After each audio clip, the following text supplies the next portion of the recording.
Good morning to everyone. It's so wonderful to see you all here today. Most of you know that Buddhist Global Relief was founded to help those in need, particularly those who experience the debilitating effects of hunger in their lives. We do this by providing direct food aid when necessary, by supporting education of children and young adults, by supporting women who need to find dignified livelihood, and by supporting agricultural practices that are healthful and sustainable. We believe that by deepening our understanding of the Dhamma, we will increase our devotion to all of the Buddha's teachings, including those on generosity. The Buddha said that a truly generous person maintains a mind free from the stain of miserliness, freely generous, open-handed, delighting in relinquishment, devoted to charity, delighting in giving and sharing. Imagine the lightness and clarity of such a mind.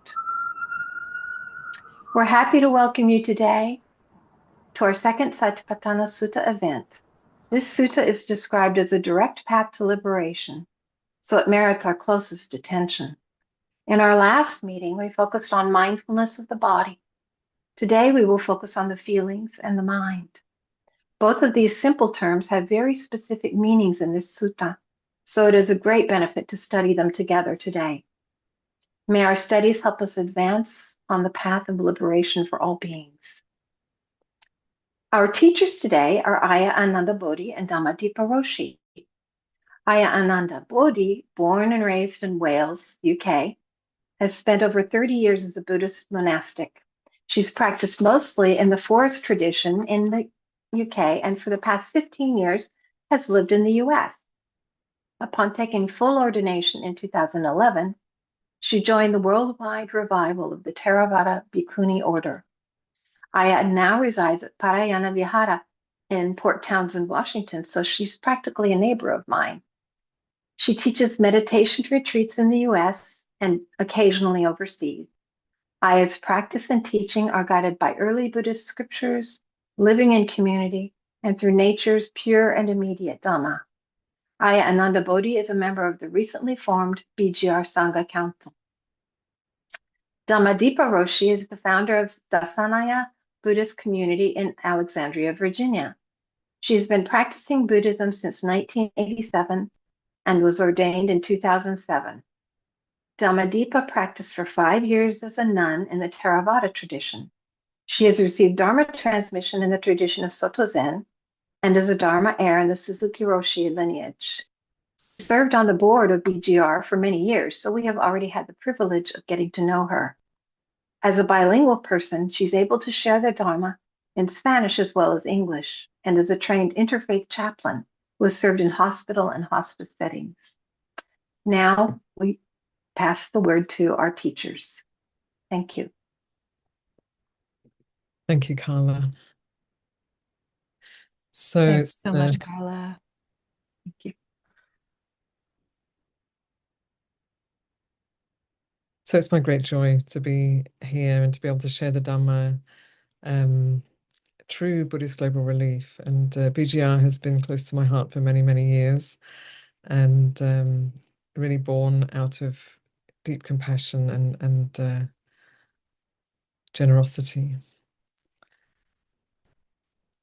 So today I'm going to be speaking to you about vedanā, or feeling tone.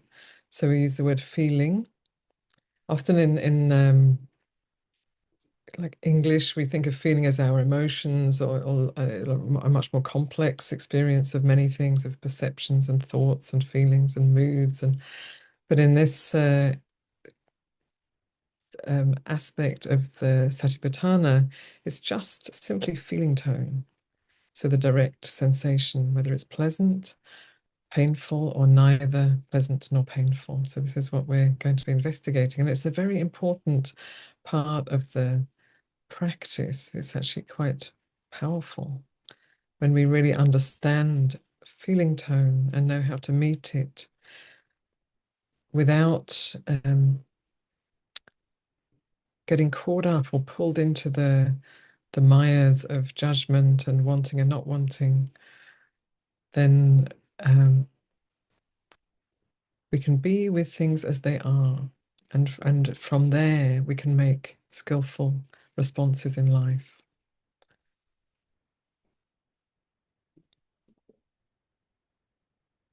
So just before we go into the guided meditation, just to say that, we're looking at the Satipatthana Sutta, and this is the qualities of the places within which we can establish sati, presence, mindfulness.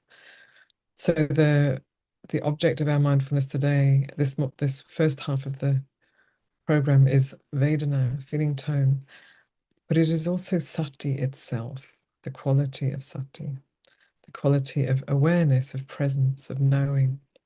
So we're cultivating the quality of knowing with feeling tone, by paying attention to feeling tone.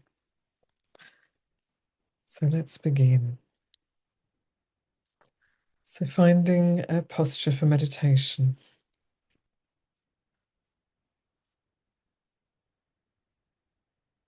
We're going to sit for about 25 minutes.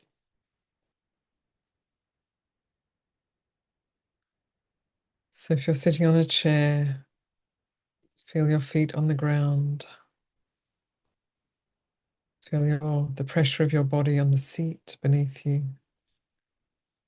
And putting some energy into having an alignment of your spine as best as you are able to. So the alignment is not forcing, it's not being tense, but it's also putting in some energy and alertness into the posture. If you're sitting on a mat, on the floor, a cushion and mat or bench, again, being aware of the uprightness of your spine. You can imagine that there's a little thread lifting your crown slightly. That creates a natural alignment.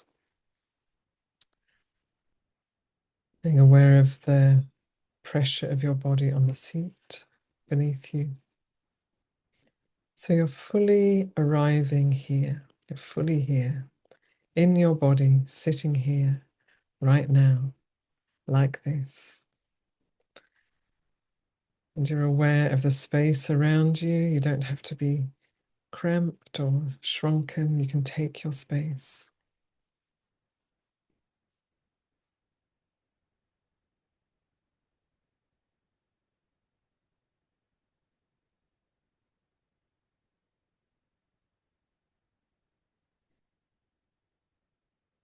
So our habit is for the mind, for our attention, to get pulled to the strongest sensation that is present. And in this guided meditation, I want to guide us in a more even noticing of what is present. So starting at the crown of the head. First of all, just see, can you feel? How do you know there is a crown of the head? Is there some sensation there?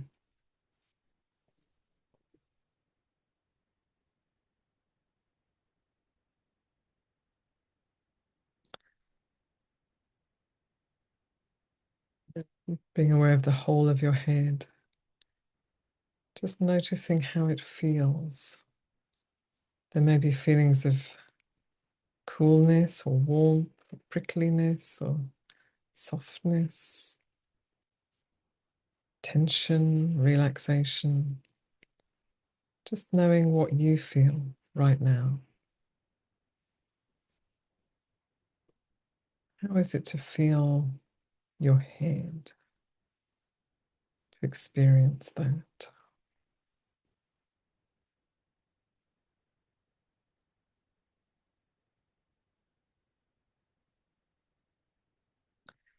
And coming down through your neck. How does it feel?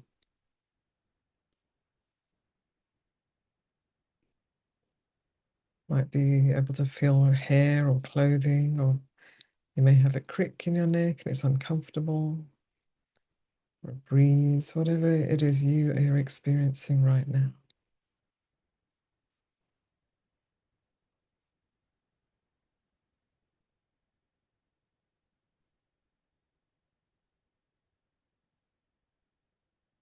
Coming down into your shoulders, being aware of how they feel. Whether you can feel your clothing, warmth, coolness, tension, relaxation, whatever you might feel there, just knowing it as it is.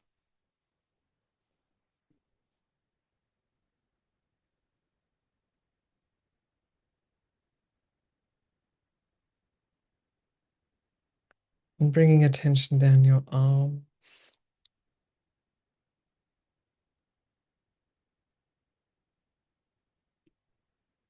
Going down both arms and just seeing how do they feel? Maybe there's some contact with your body, warmth, clothing. Seeing if you can be inside your arms, experiencing how they are, how they feel. Coming into your hands. The hands are very sensitive. Maybe your hands are resting one inside the other, or maybe on your lap. Just feeling how the hands feel right now.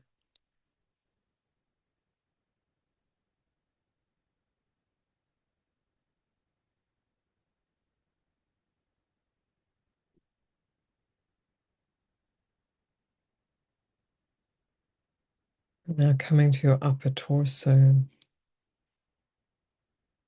It's including your back and your chest. So what's between them? Just knowing how it feels. Not getting pulled into, ouch, that's painful there, or well, that feels nice. But just knowing all of it. So if we can know what's pleasant and painful, but we're not being pulled into it. We're keeping our attention on the upper torso.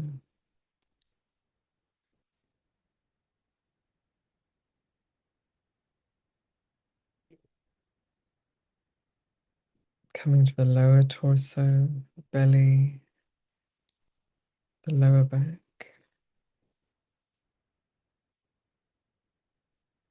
Knowing what you find there, how it feels.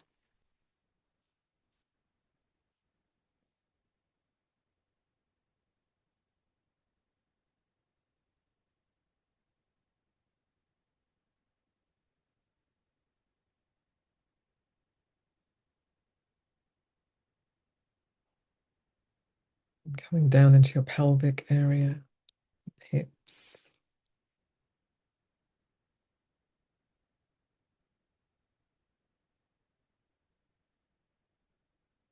Bringing your attention into that area of your body, knowing it directly.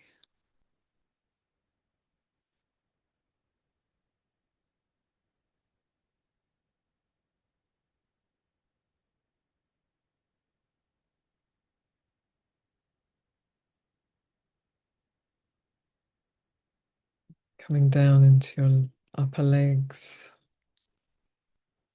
moving your attention down the legs, knowing how they feel.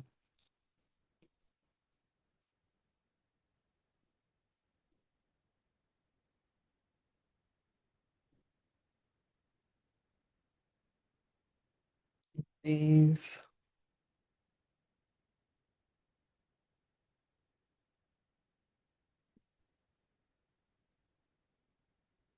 Coming down to the lower legs. So not being up in your head thinking about them, but right down, having your attention right down there in your lower legs, knowing how they feel.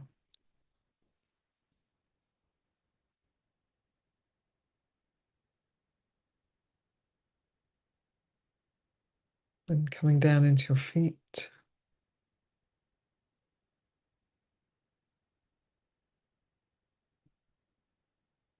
Experiencing directly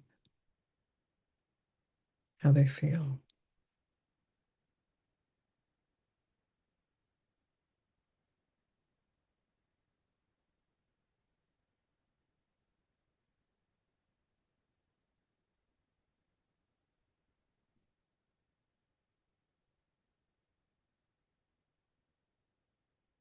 I'd like to invite you to, if you're able to broaden your attention to receive the whole of your body sitting here,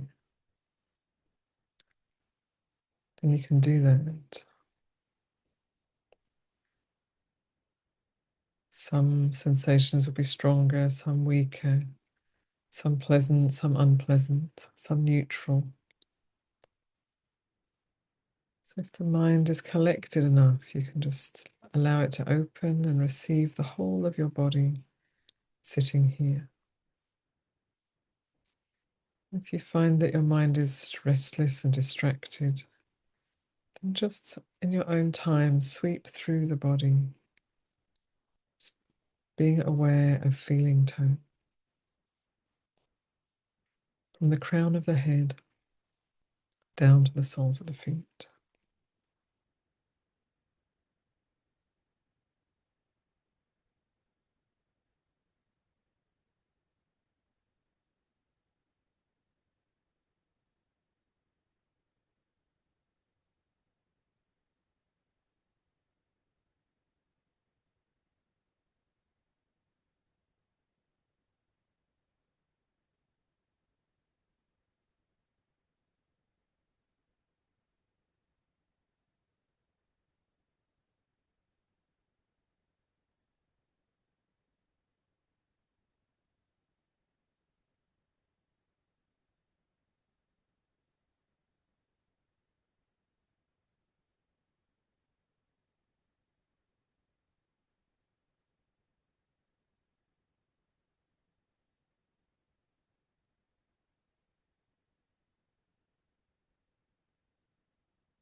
Ping.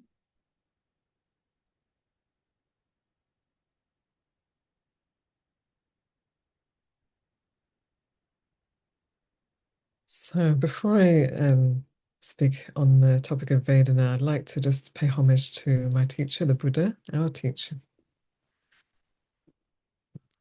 Tassa bhagavato arahato samma sambuddhassa. Namo tassa bhagavato arahato samma sambuddhassa. Namo tassa bhagavato arahato samma sambuddhassa.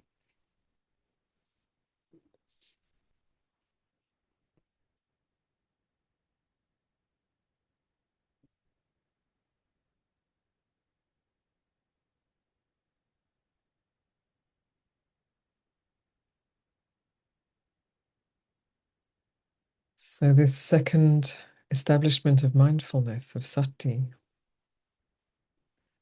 vedana in Pali, feeling tone or sensation, you could say in English. This is pointing to what we experience all the time. So the Satipatthana Sutta is pointing us to bring sati, bring awareness and mindfulness to what we experience all the time, what's going on all the time here in this fathom-long body.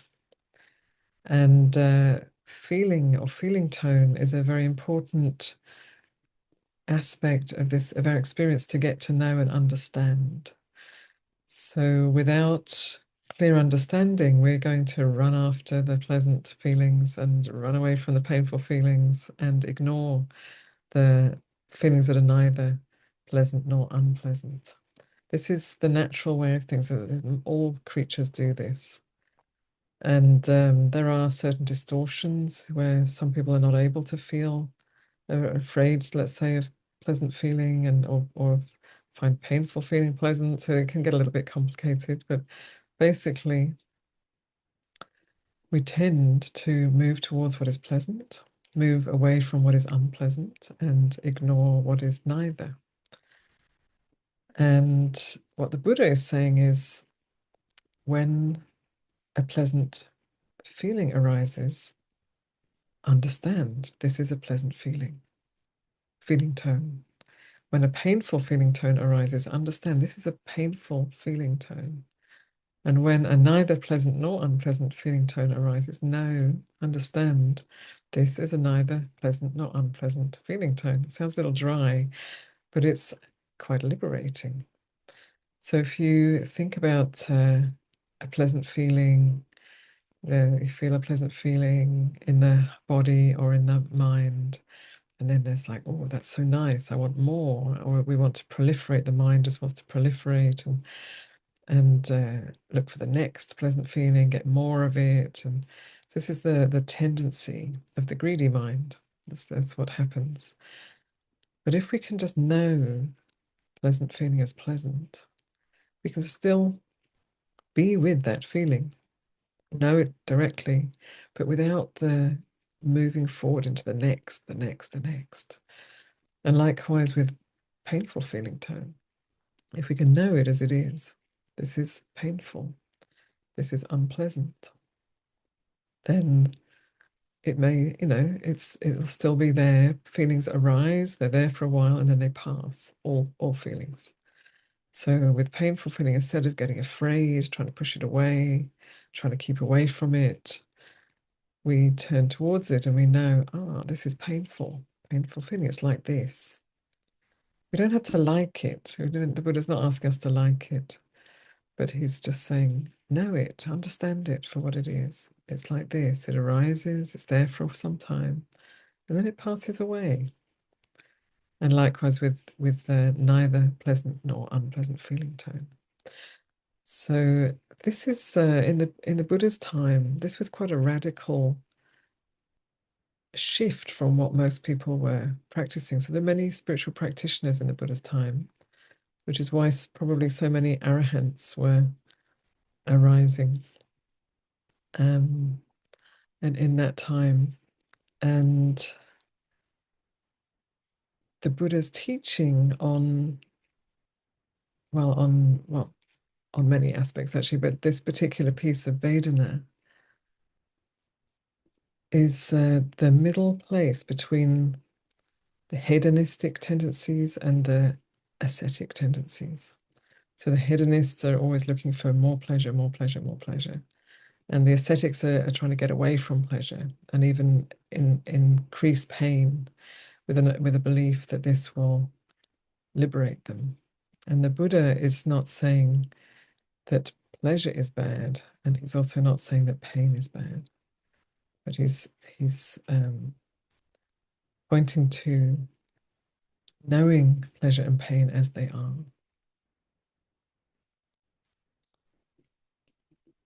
So we tend to use that language, a pleasant feeling, oh, it's good, it's a good feeling, a painful feeling, oh, it's bad, it's a bad feeling. But it is just what it is.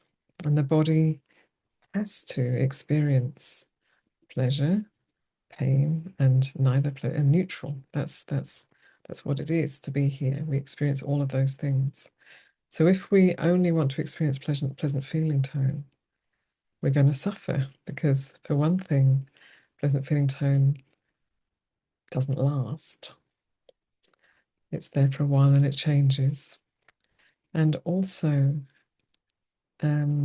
inevitably, when there's pleasure, following along, soon after, there will be pain.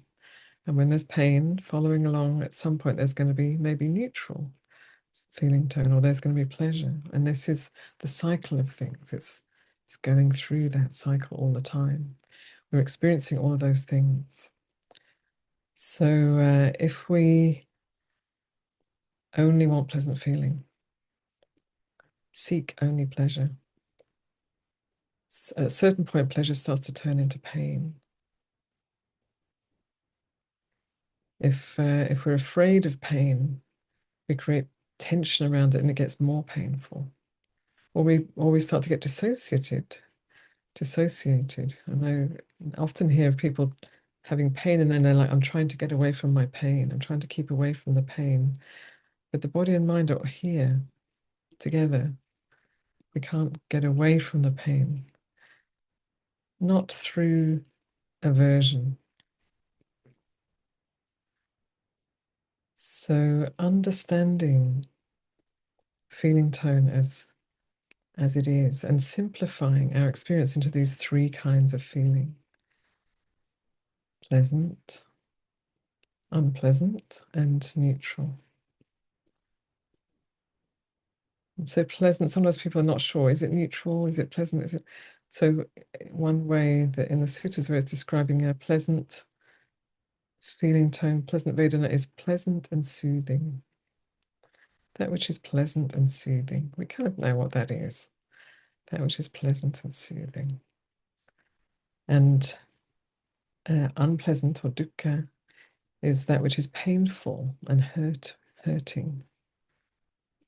And then neither pleasant or unpleasant is that which is not pleasant and soothing and is not painful and hurting, that neutral sort of in-between area.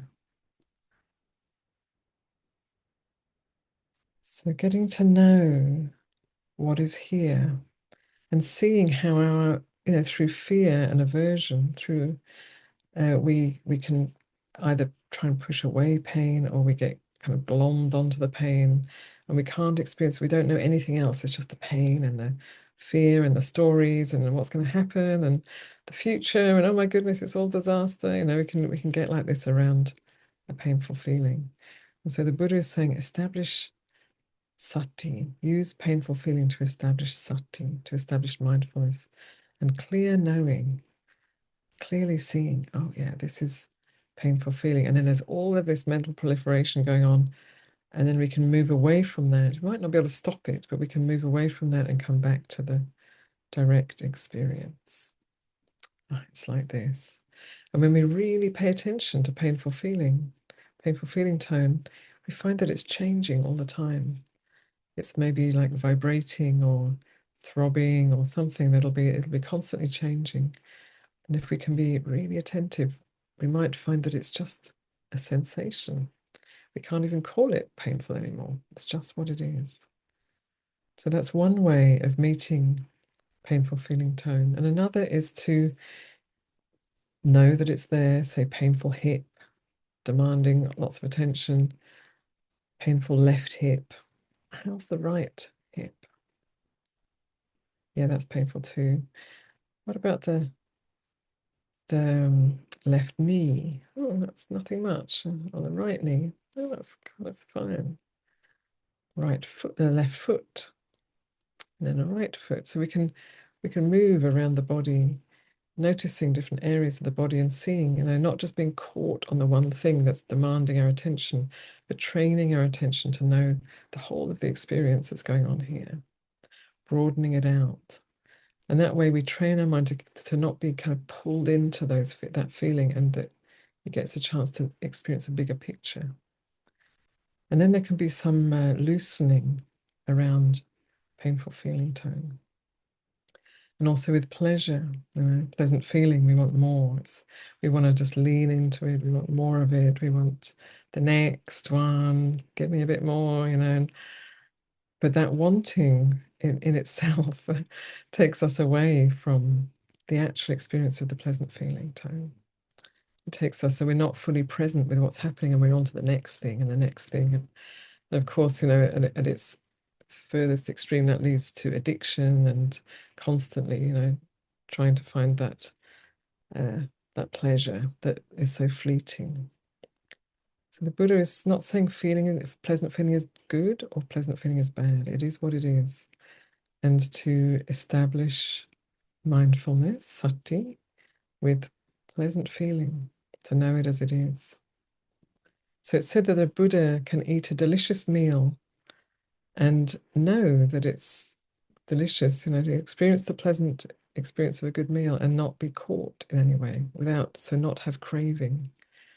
So we might not be Buddhas yet, because we still experience the pleasure and, oh, I want a bit more of that, or I don't want that. But just to open up that possibility, that one can experience pleasure just as it is. It's pleasure. It's like this. It's got a soothing, nice feeling about it. And then it changes. So we can watch that. And then there's neutral feeling tone. That's that which is neither pleasant nor painful. So this is much of our experience, actually, most of the time. The neither pleasant nor unpleasant feeling tone. So right now in the body, if I pay attention to my body now, probably most of it is neither pleasant nor unpleasant. It's just what it is. Some of it I can't really experience. I can't feel very well. Some of it's just like, And then there's maybe a little bit of discomfort, a little bit of pleasure. But predominantly, a lot of our experience is that in that neutral area. But we ignore it. We pass over that because it's not pulling our attention. But the Buddha is saying, no, use neutral feeling also as an establishment for sati, for awareness.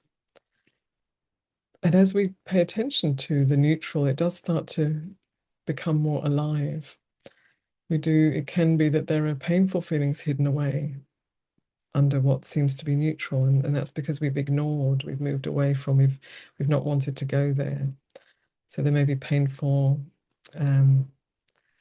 not so much physical, because that tends to just demand attention, but we might have old stories locked away in our body, traumas and fears, and the body kind of locks them away and keeps them until a time that the mind is ready to see them.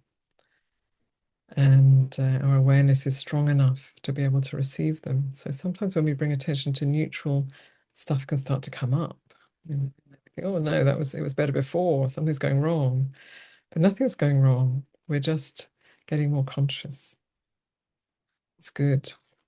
And in that allowing things into consciousness, that we're kind of clearing out the old stuff. We're clearing out the old painful memories and thoughts and traumas that have been locked away. We're allowing them to be released and liberated. And then we can find greater ease and well-being in our body and mind. And also when we stay with neutral feeling, we can start, it can alternatively start to feel pleasant. So we never quite know. There's no, can't bargain with it. Okay, I'm going to pay attention to you if you give me the pleasant. It doesn't work like that. It will reveal what it wants to reveal. But it's all here. These three feeling tones are here, going on all the time. So the Buddha is encouraging us to pay attention to that, to know that.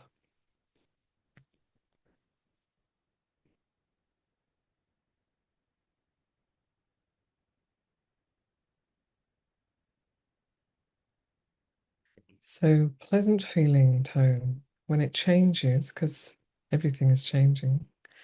So when pleasant feeling tone changes, that's dukkha.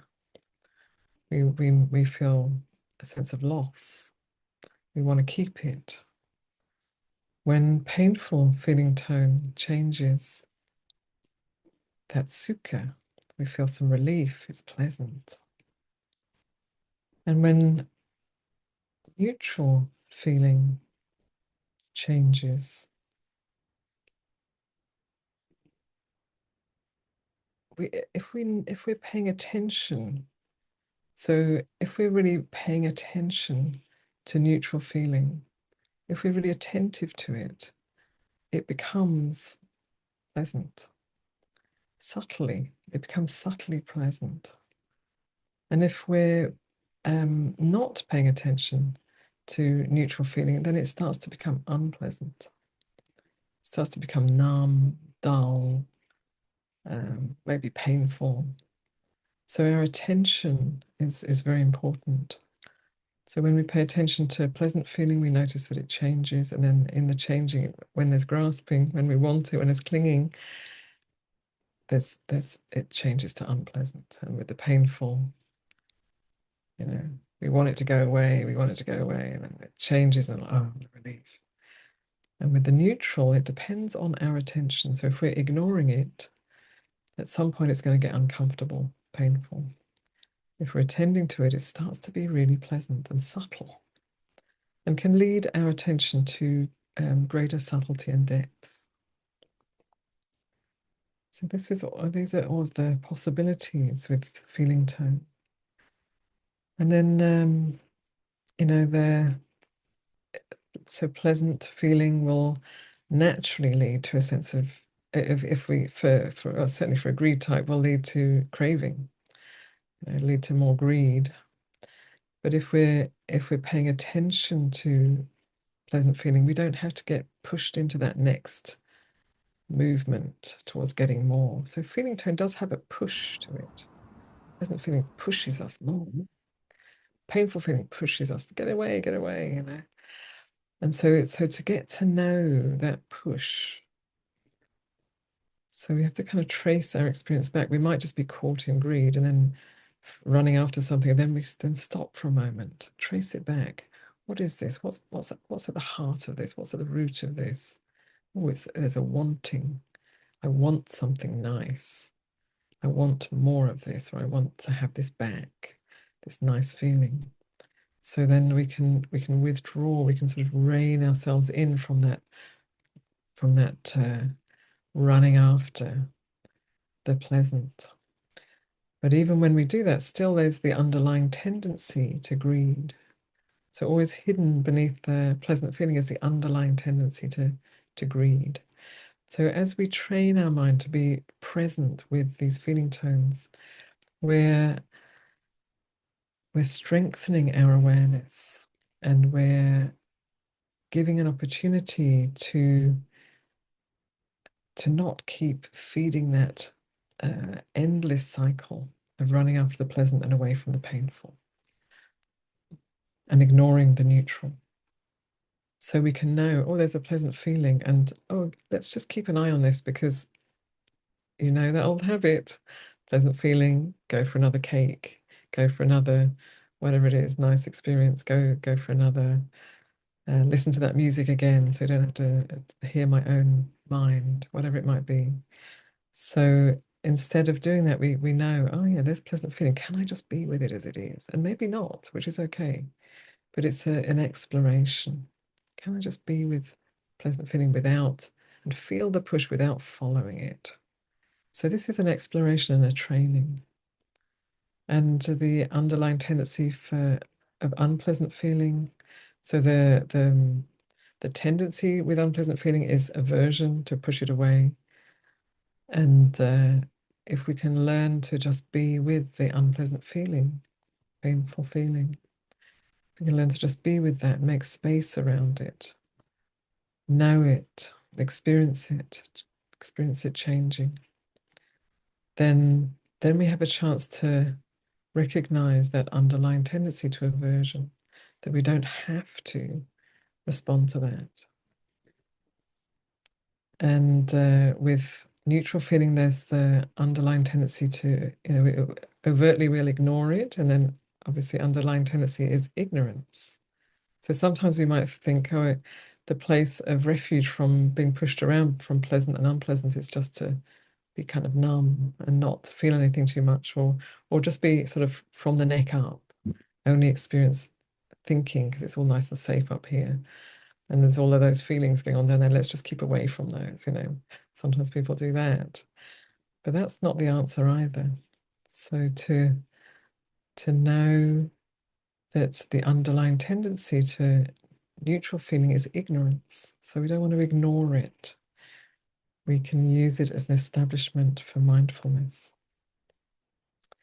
And the Buddha also talks about worldly feeling and unworldly feeling tone. So I've been speaking about worldly feeling tone, pleasant sensations, delicious things, lovely sights, beautiful sounds, scents, and textures and ideas. These are so the mind is also one of the sense bases. So these are the worldly pleasant feeling tones. And there's also the unworldly pleasant. So the unworldly pleasant is always wholesome. And this is these are things like gratitude and the joy of generosity, the happiness of having good friends, the peacefulness of our meditation. These are examples of unworldly pleasant feeling tone. And these are always wholesome. So we can still experience a lot of pleasure in our spiritual path. And these are all wholesome pleasures. The sense of the four Brahma Viharas, loving kindness, compassion, appreciative joy, and equanimity. These are all pleasures. They're all pleasant to experience, and they're wholesome. So the Buddha's he's not judging pleasant feeling, but he's guiding us away from the limitations of sense gratification to a greater pleasure.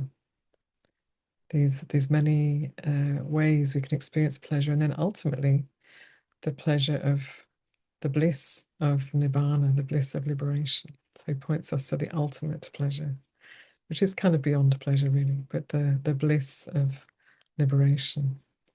And there are also unworldly, painful feeling tones. So that feeling when you really, really want to further in your practice, you really want to realize nibbana, you really want to get past these things that are holding you back. And so that's actually a wholesome quality. And this is what the Buddha refers to as unworldly, painful feeling tone. So it's a painful feeling we want, we want to be free, we want to have wholesome states, and we're still struggling, but that painful feeling, that's what keeps us going further on the path. So it's very, very wholesome. It's really, really beneficial. Or we might be with somebody who's further on than us, or who's been just practicing more diligently than we have, and we know we haven't really lived up to our potential. We can do better, and we haven't really given ourselves, we haven't really been taking care of our attention, and we've been distracting ourselves, or we've been forgot about the practice. And then we're with someone who's just come off retreat, and they're just radiant, and they're really bright and blissful. And then we're like, oh yeah, I've not been think I forgot that I too can experience, greater freedom than I am. So that's also a wholesome, painful feeling, and it moves us further on the path. So the second establishment of mindfulness, of sati, is vedanā, these feeling tones. And we can experience these feeling tones through the eyes, the ears, the nose, the tongue, the body, and the mind. And they can be pleasant, unpleasant, and neutral. They can be worldly or unworldly. And they're going on all the time. So learning how to use these feeling tones as an establishment for mindfulness. So I'd like to end with just coming back to the body for just a short meditation before some questions and answers.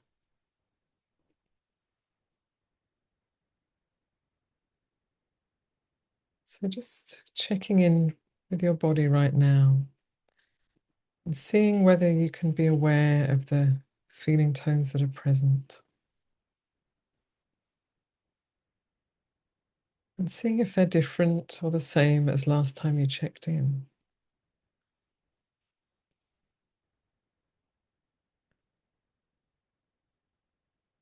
So I noticed that after speaking about feeling tone and reflecting on feeling tone, my body is more attentive. It's more aware. There's more presence. So just checking in.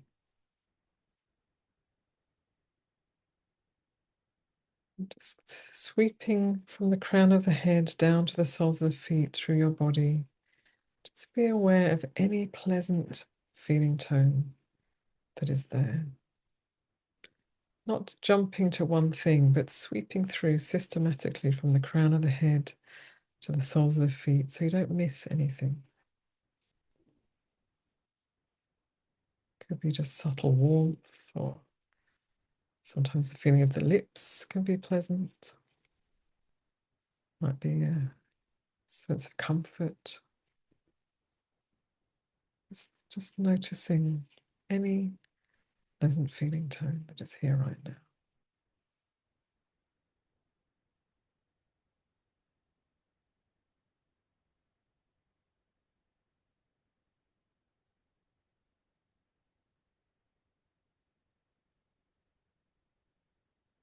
The breath itself can be very pleasant.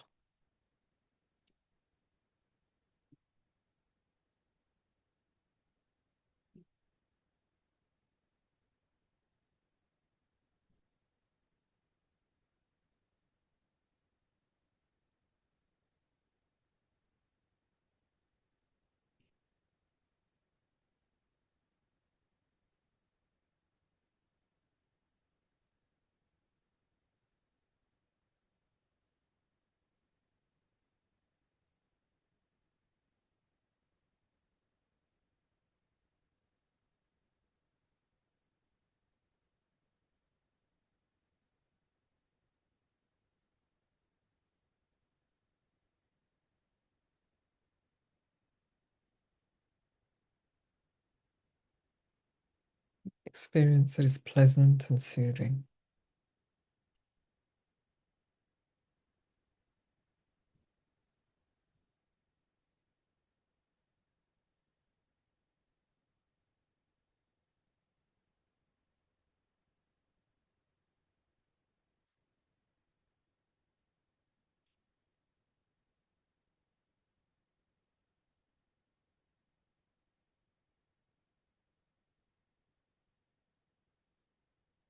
Sweeping your attention from the soles of the feet, going up the body, noticing any painful feeling. Not jumping to the painful feeling, but just scanning through, noticing when you come across a painful feeling and then moving on, letting it go, moving on.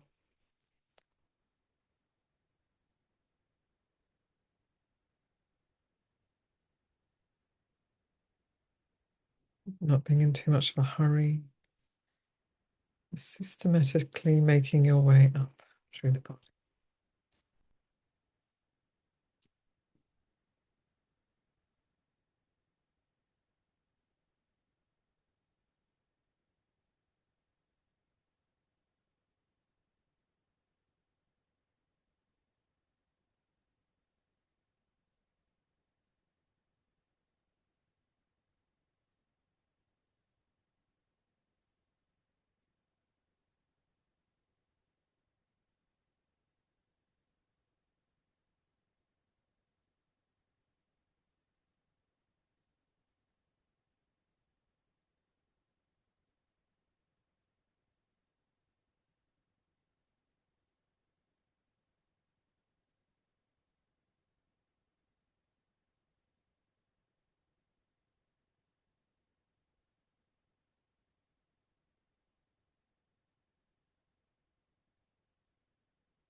Not forgetting your hands and arms.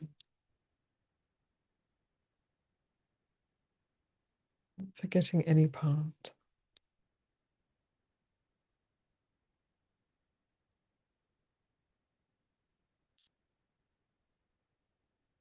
And coming all the way up.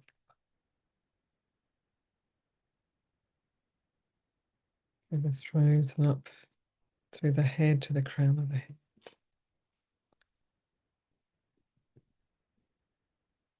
Just knowing painful feeling tone, where it's present and where it isn't. And now the hardest of the feeling tones to be aware of, but that you can be aware of it, the neither pleasant nor unpleasant. So we can know this by the absence of pleasant and unpleasant. The absence of pleasant and soothing, painful and hurting. Neutral areas. So starting at the crown of the head, I have to pay really careful attention now, because it's so easy for the mind to spin off and get into something more exciting. So this is a training, a very important training. To be aware of that which is neither pleasant nor unpleasant.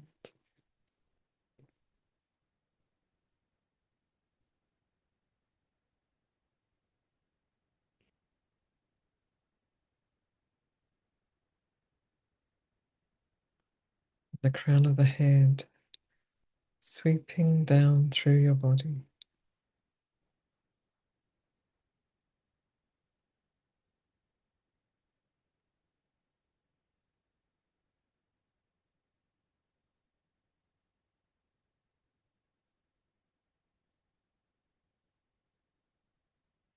Staying attentive.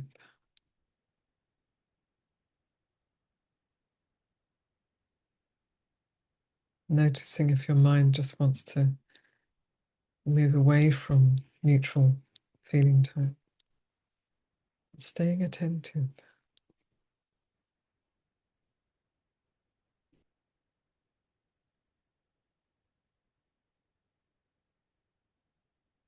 It's helpful, you can name the parts of your body as you go through them. See what's there.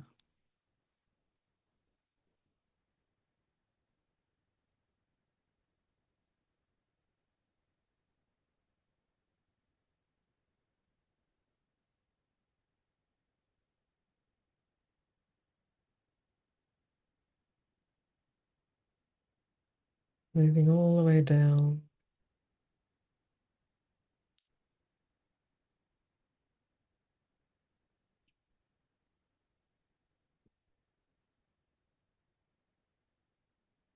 Until you get to the soles of your feet.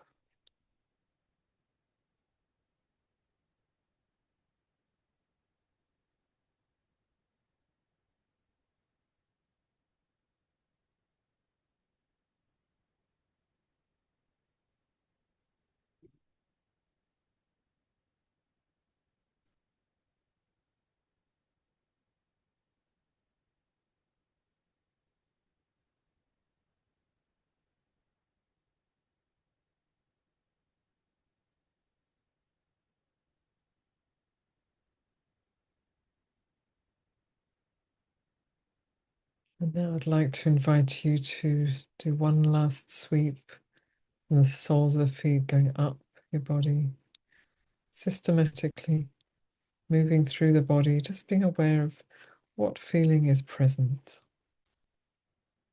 Pleasant, painful, neutral.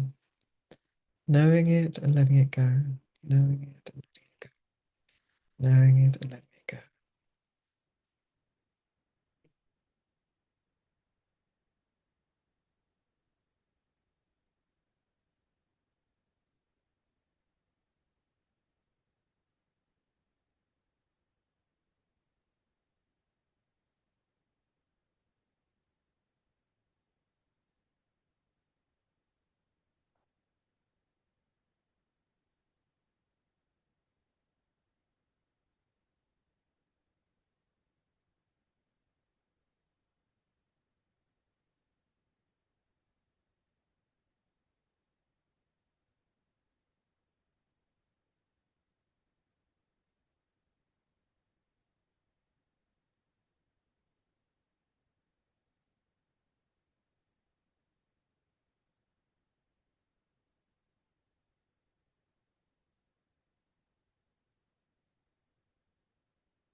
Moving all the way up until you get to the crown of your head.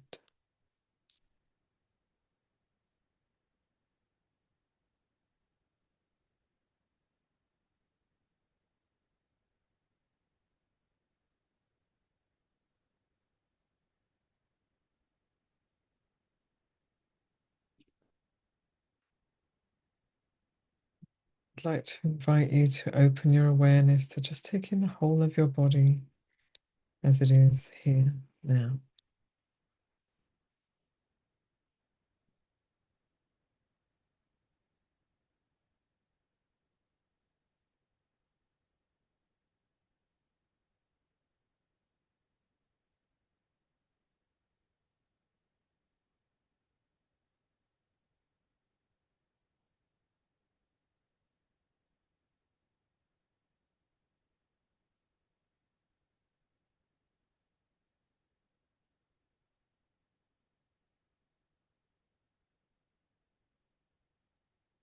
So this is a way we can train ourselves to be aware of what is happening here and now in this body. And Vedana is really the overlap between body and mind. It's like involves both body and mind. And I've emphasized mostly sensations in the body, pleasant, painful, and neutral. But of course, we also experience mental pleasure, mental pain, and mental neutrality. So you can have a heartache. So when I say mental, it's like heart and mind. We can have heartache. Our mind can feel bright. We can be uplifted. We can be anxious or worried. These all have their feeling tones as well. So it's also really helpful at the beginning of a meditation to just check in with the mind too. Is the mind experiencing pleasant or painful, neutral? And knowing that too, of course, changes.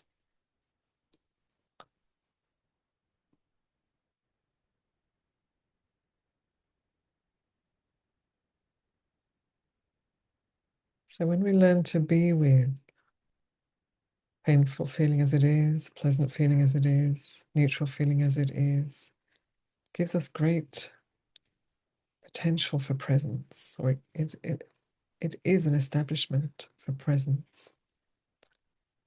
And then we have some choice over how we respond to those feeling tones. We don't have to respond habitually. We can transform the old patterns of greed, aversion, and delusion. And this creates a much happier life for ourselves and for those around us. People will appreciate it if we're not angrily reacting or greedily, running after what we want and ignoring what's around us, how that affects others. People will appreciate it. Our own mind will appreciate it, and those around us will appreciate it. So this training, and it's not an easy training, but it's a very central and very important training. And also a very important part of this is to sort of unhook the stories that we have from the feeling itself. So we might have a feeling, and then the mind has got all of these stories around it. In fact, the stories might be so complex and interwoven that we don't even know what the feeling is. So we have to know what these are stories, these are thoughts. So what's the feeling? We have to kind of dive in to our direct experience, kind of dropping down from the head into the body, into the heart, to know those feelings directly.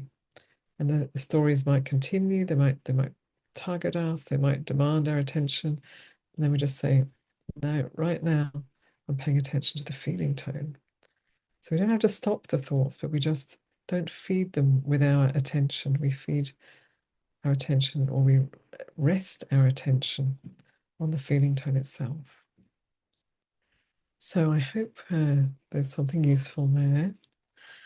And I'd like to open up for any questions. And I'm going to call on George or Carla, hello, to help with that.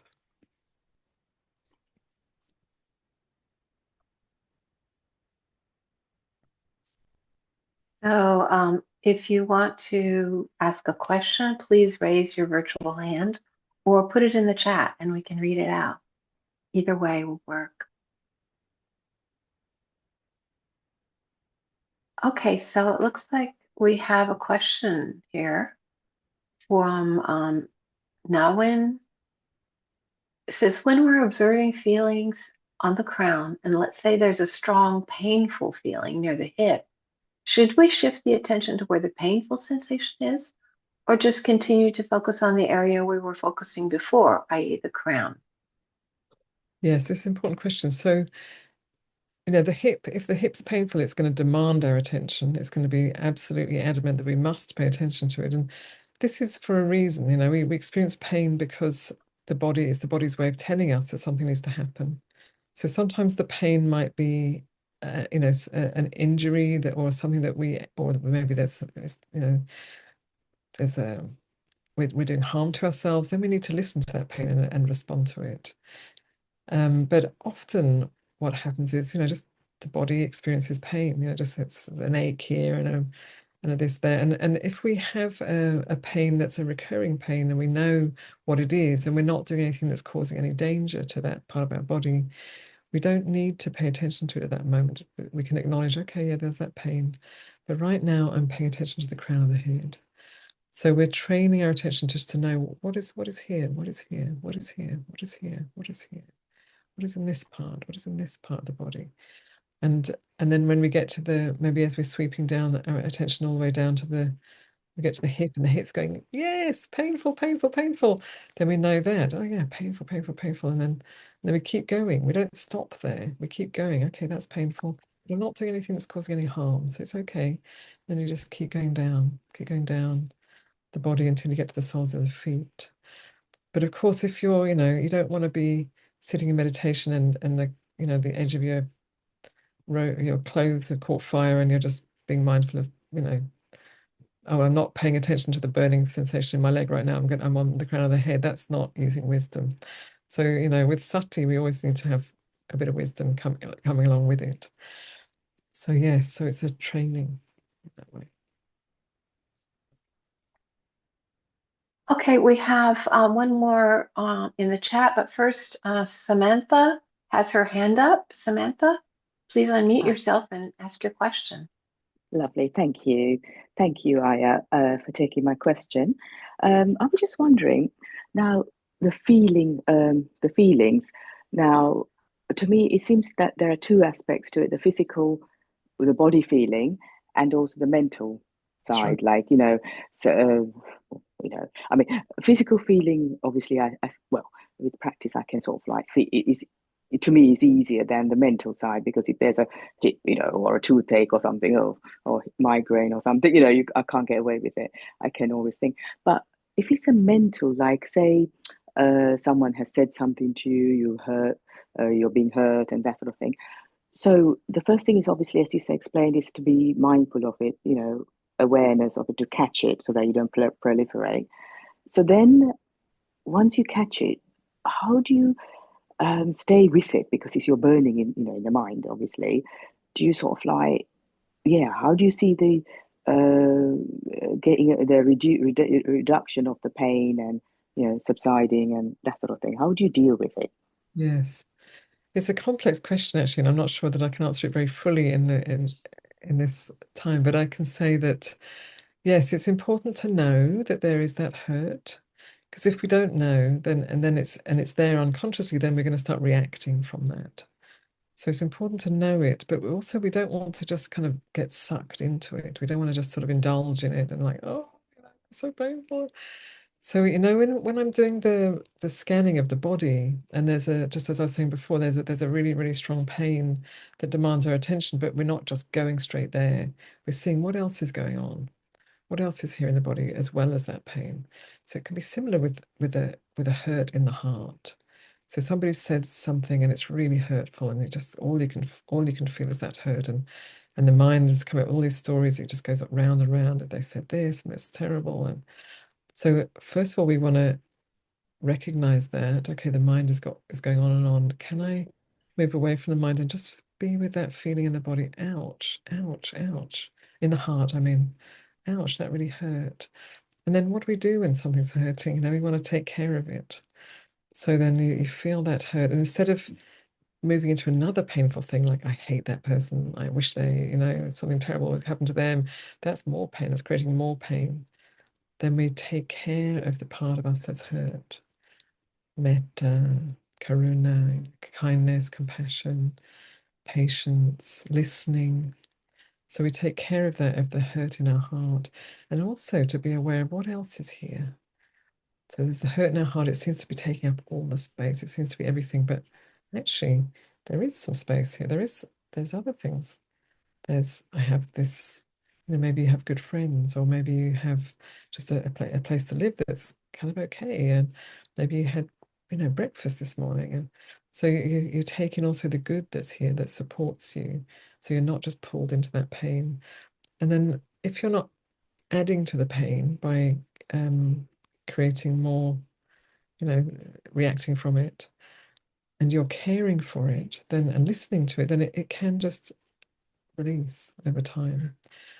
And we also get stronger, because we can't help, we're going to experience difficult stuff in life, and our awareness that can be with that pain, be kind to it, it creates a safe place to just endure some of the challenges of life.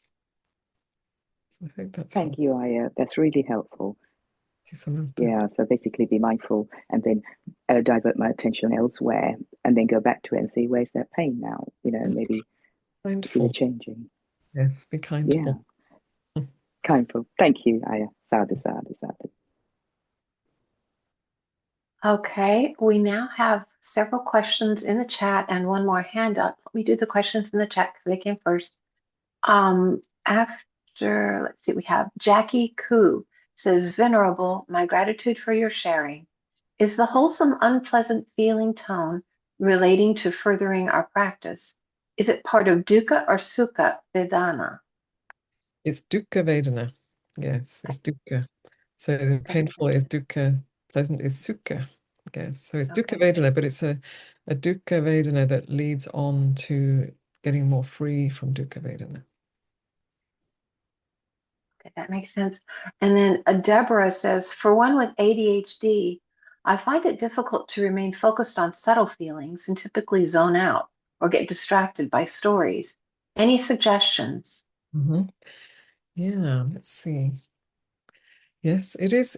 So then maybe start with the strong things. Start with the strong things. So you have a strong, painful feeling. Start there, and see whether you can be with it and know it and get curious about it. So it's not about like, okay, I'm going to endure it, I'm going to stay with it, I'm going to feel that feeling, but you're curious about it. What's going on? What is it? Oh, it changes. It's because one of the superpowers of people with ADHD is hyperfocus. So that can be a great support in meditation, actually. So yeah, getting curious and interested in what's here. So start with the strong things and get curious and interested, and then watch how they change. And then go to, so maybe start with with an uncomfortable, not terrible pain. Don't endure awful pain if your body's needing to move or something like that. But just something that's uncomfortable, painful. Get to know it. Get to know what your mind does with it, and see whether you can just be with it and notice. And then don't stay too long. Then go to a pleasant feeling tone and get curious about that. And what are the stories? Okay, move away from the stories. What does it feel like? Is there a push? Does it want me to do something? Can I just be here with it? And so start with the grosser, stronger things, and then gradually working your way back to more subtle.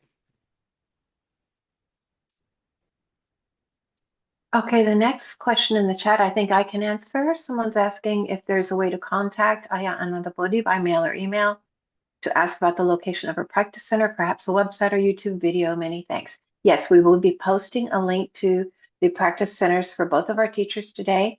And so you will be able to, find out where they are and then contact them through that website. And the YouTube video of this session will be online as well on the Buddhist Global Relief YouTube site, or maybe someplace else. I'm not sure. I think that's where it will be. Okay, so the next one is someone has his hand up. It's Skig. Stig. Is that the name? Sorry, my eyes Yes, aren't right. that's fine. Thank you. Okay. Just a little background. It's going to be very short, I hope. And that is that I have had an eye injury in the right eye, where the vision has been compromised quite a bit. And during the meditation, this happens quite regularly for me, when I'm feeling a lot of uncomfortability in the other eye that wasn't injured, at least not as much, that there's a natural tearing of the eye on the left eye when if I leave it open for a sustained period of time. And then there's a decision: do I just leave it open and follow it through, which I can do, and then but there's a thought in the background: this may not be a good thing to do for the eye. And there's also a desire to keep the vision in the left eye, not because it's functioning quite well.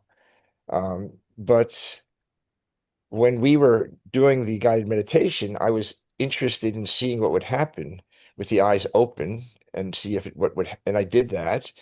But then, I had a choice to make. Well, now it's a little bit too extreme here, so I'm going to close the eye. And I played around with it, opening it and closing it. I was looking at your eye in the left eye, and I was wondering, maybe you've had a similar situation. And that brought about compassion for me for people with eye injuries. And so there was a lot of dance, a lot of flow with these back and forth um, possible investigations, if you will, experimentation. And so maybe that's enough. Maybe you get the gist of maybe what I'm going. Yeah, I mean, there's a place for that. There's a place for exploring and letting the mind do that. It can also just be getting into proliferation. So you want to be clear what you're doing. So if you're, so this is Satipatthana, so it's establishing sati mindfulness. And so you don't want to get into too many proliferation stories, or this, and what about her eye, and maybe this, and even though it's arousing compassion, that's good, but just try and see if you can just stay with what's here. And then, I mean, two things. One is I actually don't know about the watering eye. Maybe a physician would be able to help you with that. Is it harmful or not harmful? But, it's the eye's way of taking care of itself, I'd say, the watering. And it's good. It's actually good to experiment a little bit. Like I want to sit with my eyes open and see what that's like. And then you're checking and you're discerning, oh, maybe this is not actually very good. So I'm going to just close my eyes now. And then just see if you can just stay with that and, not hang on. See whether you can stay with the actual experience, the physical experience, rather than getting into the stories and me and you and this and that. Staying with the actual direct experience, and also the practice was more of a sweeping practice, not staying in one, not about just staying with the part that's injured or in pain or whatever, but sweeping through, sweeping through, sweeping through. And you might find if you do that, it might be different with the eye. I don't know if you actually sweep your attention all the way through, and are not so much focused on the eyes, it might be different.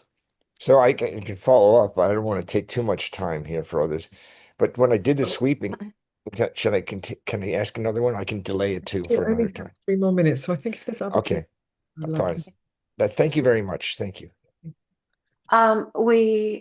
If you're in the chat, you might notice that Ayya Ānandabodhī's link has been published. And George also says we will share the recording of the meeting within a week. Nalin has another question. Since you've already asked something, please keep it short. You've had your hand up, but you're also in the chat. I assume you'd rather just talk. Is that right?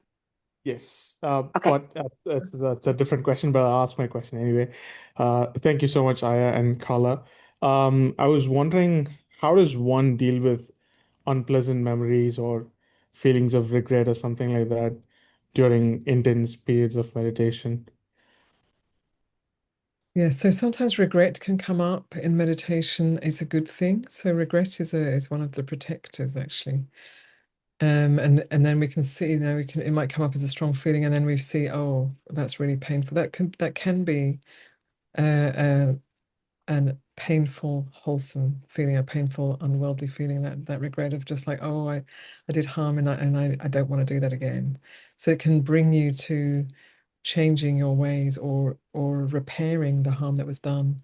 But you don't want to dwell there and get pulled into like, oh, I'm such a bad person, I shouldn't, guilt. That's the guilt and the regret are not the same thing. So the regret is a good thing, it's a wholesome, it shows that your ethics are good and or aligning with good ethics and that you have a sense of conscience, and that's good. That's like uttapa. I'm not sure about the other part of your question now.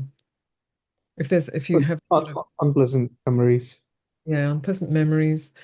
Yeah, in the meditation, you don't really want to be falling into memories too much. That sometimes things come up. So if something comes up, if you're sitting in meditation and you're getting into some depth of stillness, and then a memory comes up that's painful, then let the awareness be stronger than the memory.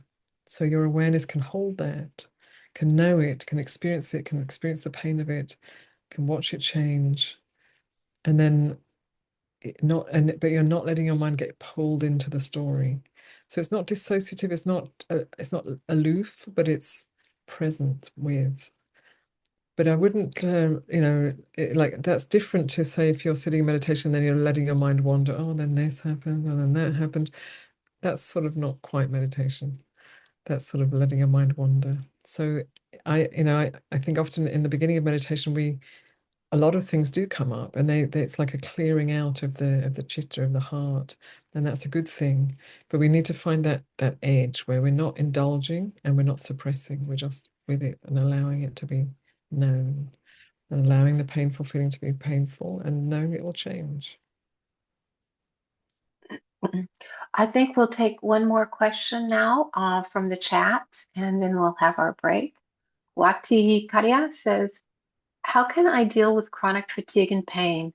Meditation feels almost like torture, keeping awake and observing the pain. Oh, I'm sorry that it's so difficult. Yes, so I haven't actually experienced chronic pain, so I haven't had to work with it for a long, just for a period of time, but not like a long period of time. So I can only say what I've learned from others, but what I've learned is the first step to dealing with chronic pain is to accept it. So I think one of the really difficult things is, when we've known, when we've been comfortable and strong and able, and then And then we start to experience chronic pain, and we can't do what we did before. And then our experience of life is different to how it was before. And there's this grief, and loss. And then we're trying to, we're at odds, we don't want it to be this way. And so then there's a tension around the pain, and it sort of all makes, all exacerbates, everything increases. The tension increases the pain, and the pain increases the tension, and then the aversion gets stronger, and it's this vicious cycle.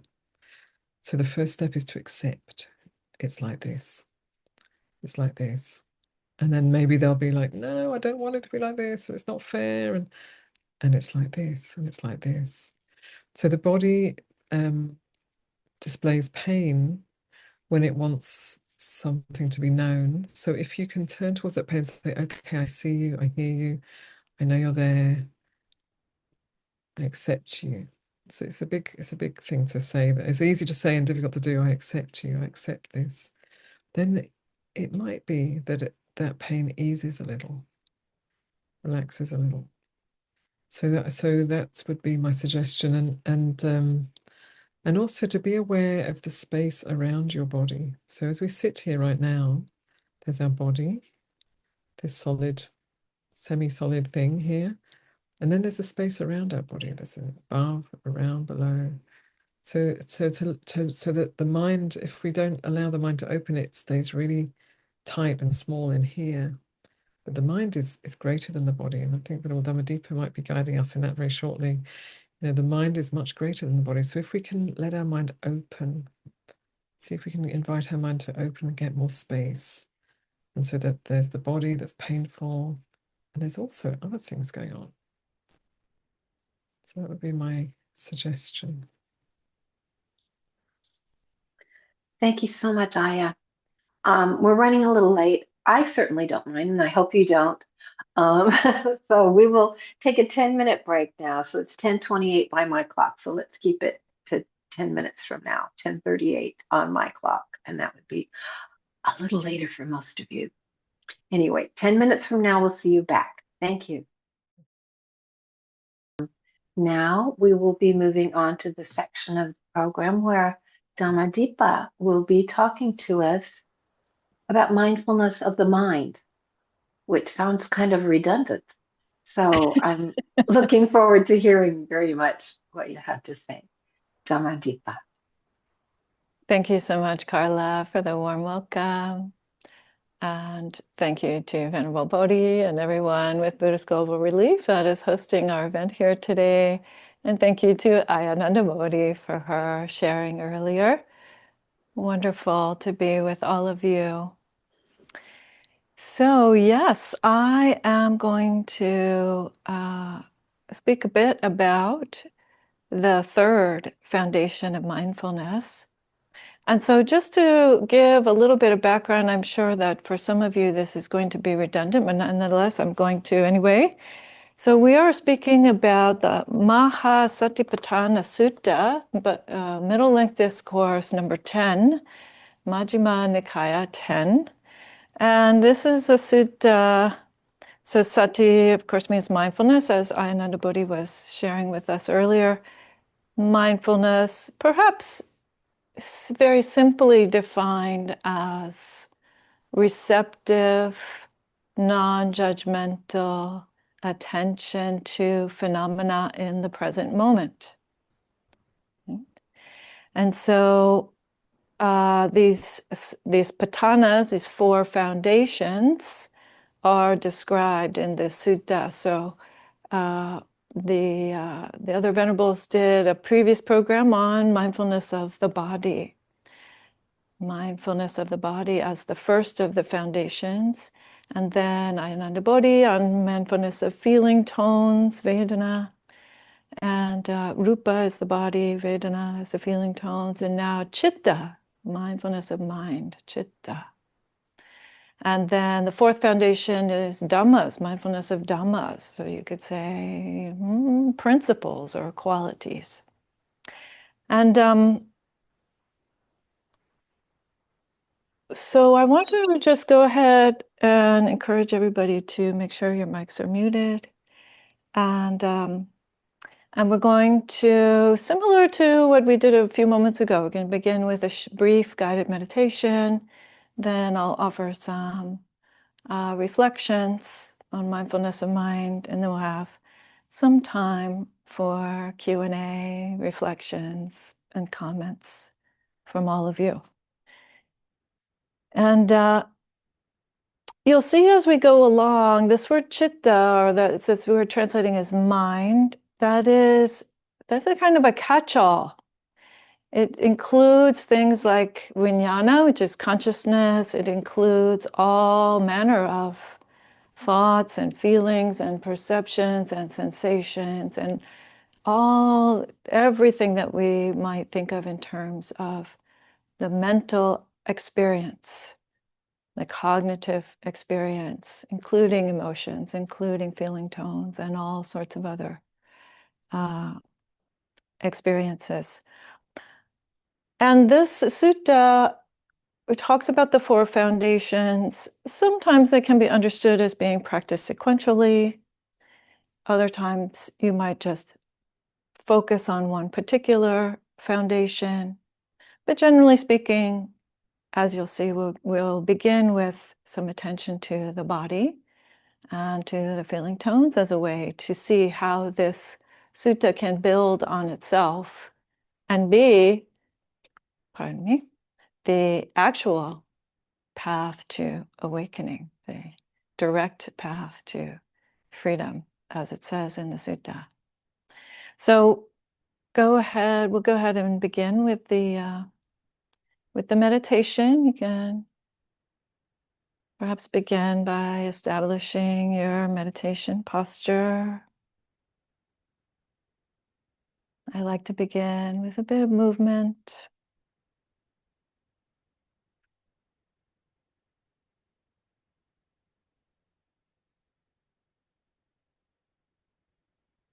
Just releasing any tension that you can let go of at this time.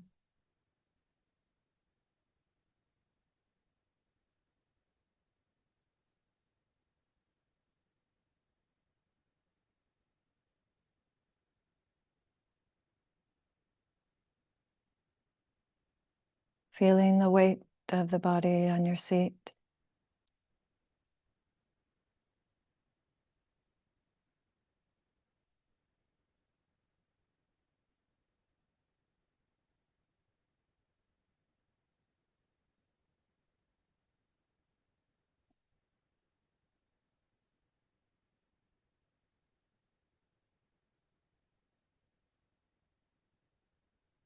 Releasing the belly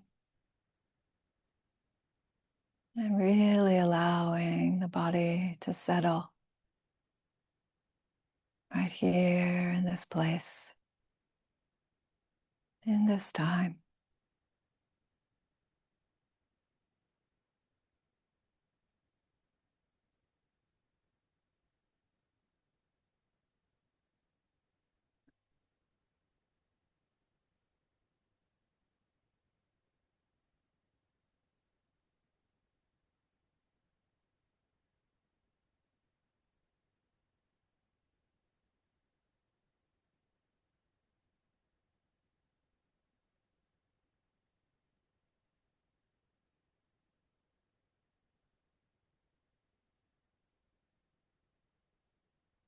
And moving the attention up the spine, allowing those bones to line up and bring you into an upright posture as best you can.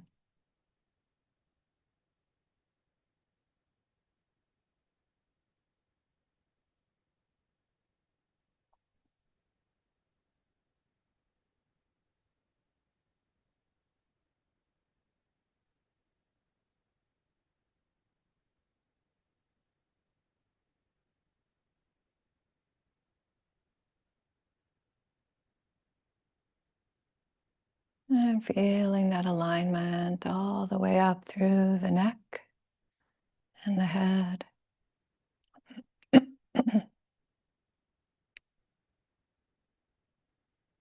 And And perhaps allowing the shoulders to soften and become wider and relaxed.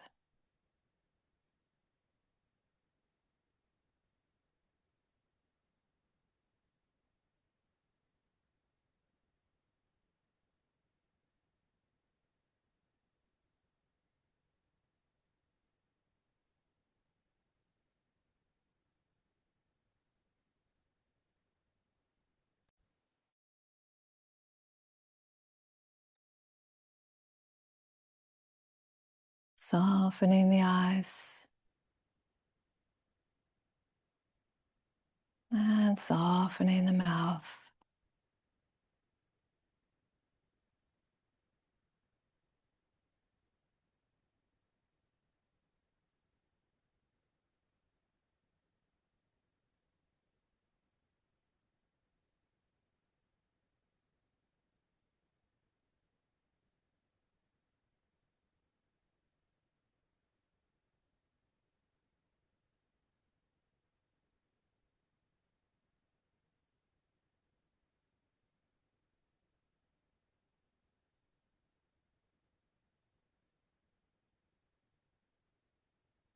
Perhaps aware of the breath, breathing the body, and just allowing those natural rhythms to do what they do.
And now, turning the attention to mental activity.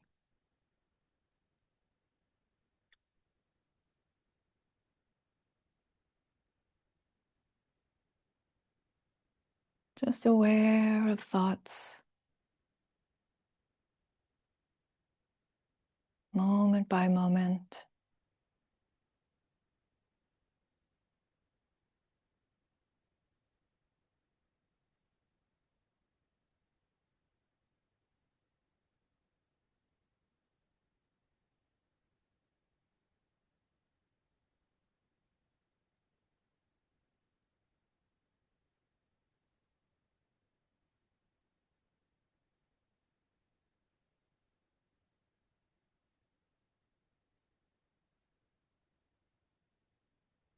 Aware that each thought has a moment of arising, presence, and cessation. So just noticing thoughts come and go.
And you might also begin to discern that some thoughts are awareness of the body, and other thoughts are thoughts about thoughts, or thoughts about awareness. So just checking in to see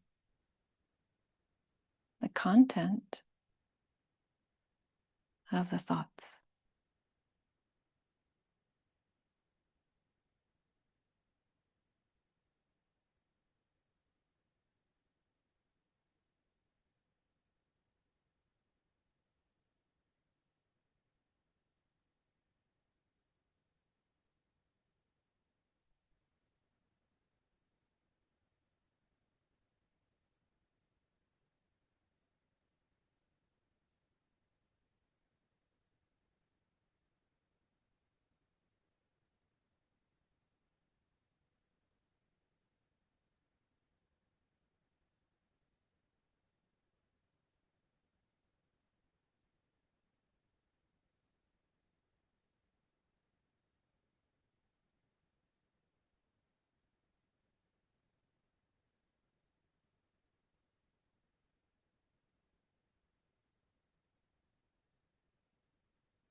And thoughts also have a feeling tone. Thoughts have an underlying valence, if you will, being pleasant or unpleasant, or pretty neutral.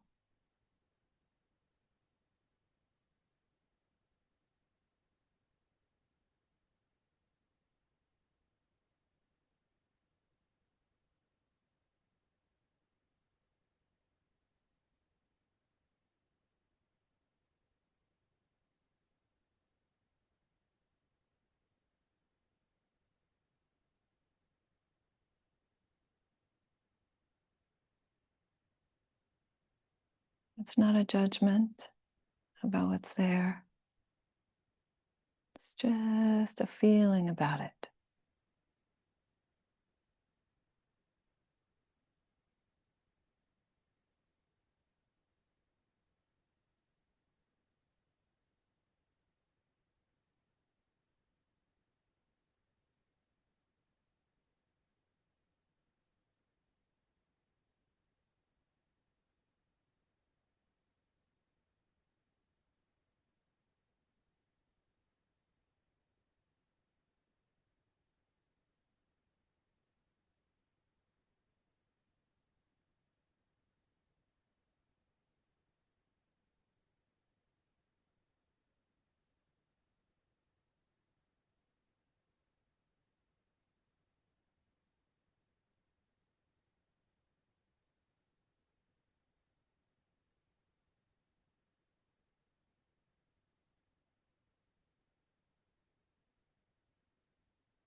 Staying curious about mental activity, moment by moment.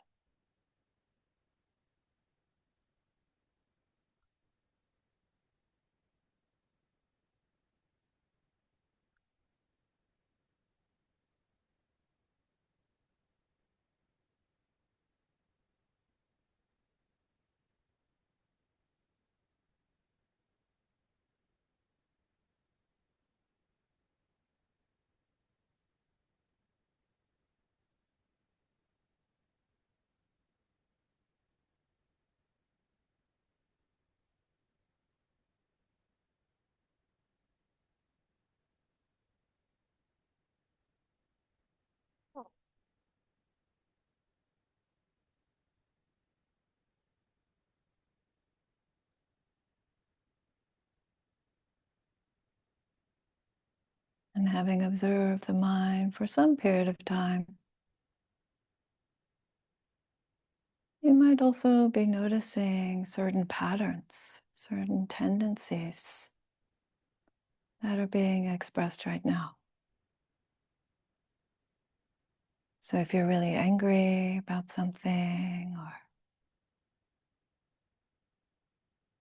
annoyed, disturbed, frustrated,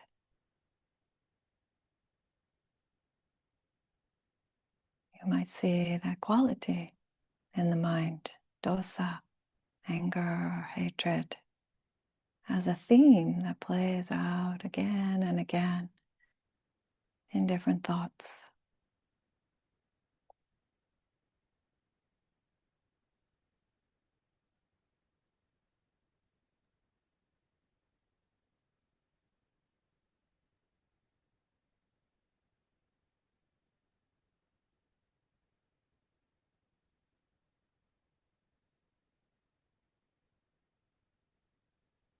Or perhaps you observe a theme of wanting.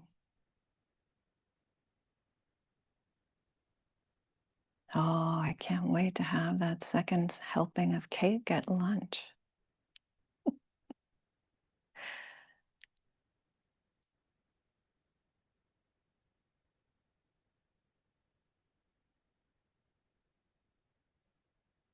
Or the sensation, a feeling, a tendency of grasping at things. Thoughts about wanting more stimulation of the senses. Oh yeah, gotta check the Instagram.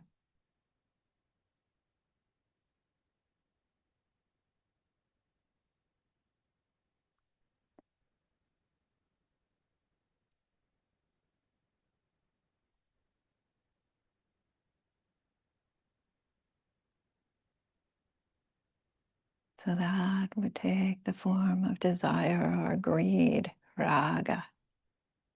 Lust is sometimes how it's translated. This wanting quality expressing itself as the search for stimulation of the senses.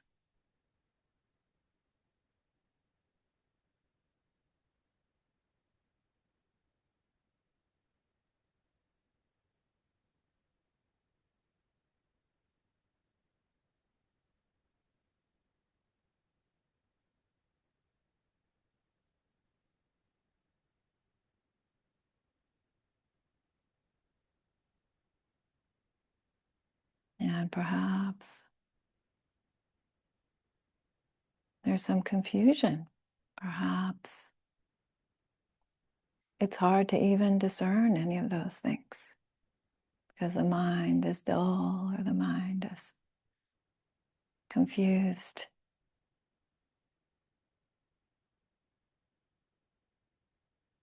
Or there's some problem you're trying to work out.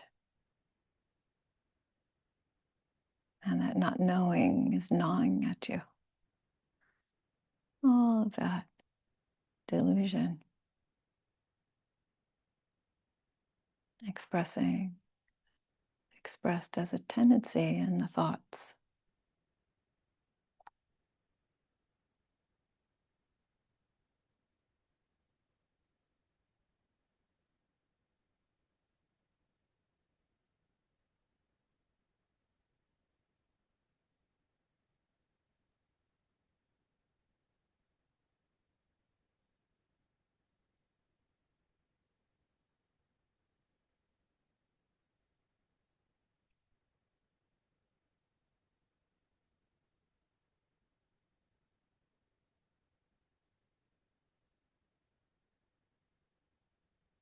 Now shifting perhaps to any spaces you might find between the thoughts.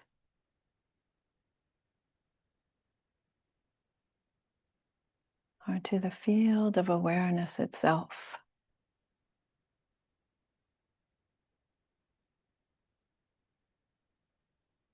Shifting to observe awareness,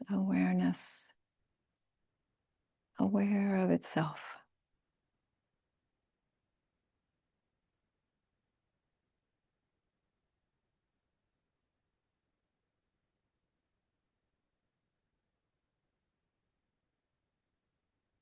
Can you sense that? Can you feel whether the field is vast or contracted, foggy or clear?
Beautiful. That brings us to the end of our meditation for this part of the program. And so I'll go right into the talk. And again, if there are any questions or reflections on the meditation, we can take those at the end.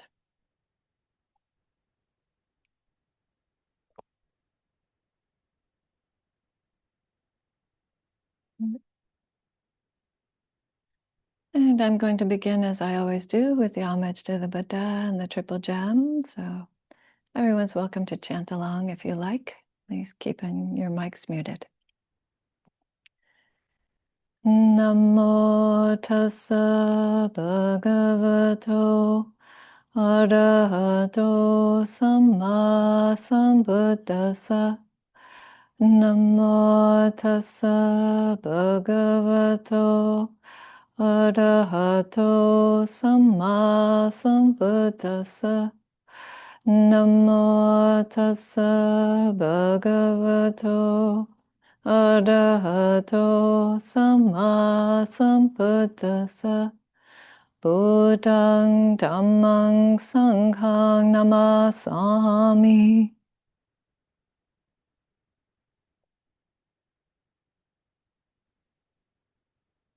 Okay, beautiful. So, mindfulness of mind.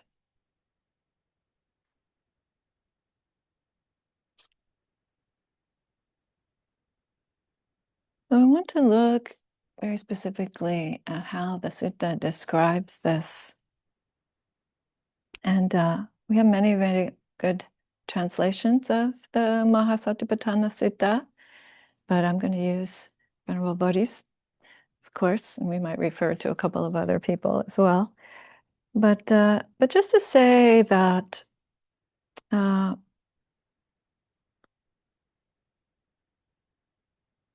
Buddha begins this section of the Satipatthana by saying, how does a bhikkhu, or I would say any committed practitioner, How does one abide contemplating the mind as mind, or just contemplating the mind?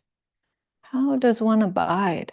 So this is very important right here at the beginning, this idea that mindfulness becomes the place where we abide, where we dwell. Viharati is the Pali term, is the verb. So that the invitation here is for mindfulness to become the way that we are interacting with the world. This is the place where we live, from that place of mindfulness, whether it's mindfulness of the body, or mindfulness of the tone of experience, or mindfulness of what's happening in our minds, the qualities of the mind, or mindfulness of the different types of dhammas, the different types of practice that we can undertake, which is what that fourth foundation represents. So he says the way that we can do that we can develop this abiding, is that one understands a mind affected by lust or greed as a mind affected by lust or greed, and a mind unaffected by lust or greed as a mind unaffected. And the same for hatred, and the same for delusion. One knows when the mind has those qualities present, and one knows when the mind is without those qualities, is free of those qualities.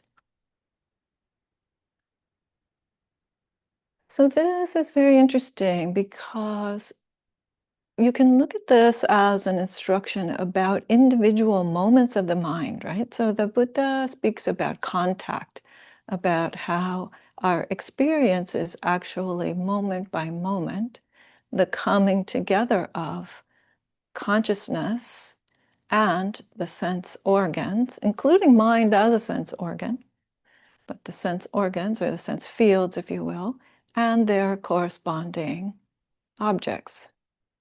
So these moments of contact are happening, and each moment of contact may represent a moment of greed, or a moment of hatred, or a moment of delusion. You could look at it in that way, as individual moments.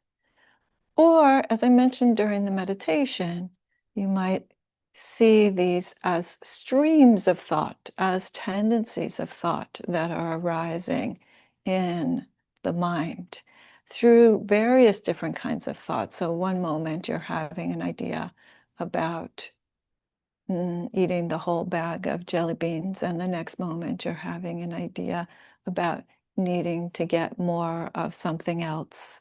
And these ways in which greed or desire, this kind of very strong clinging desire, are expressing themselves.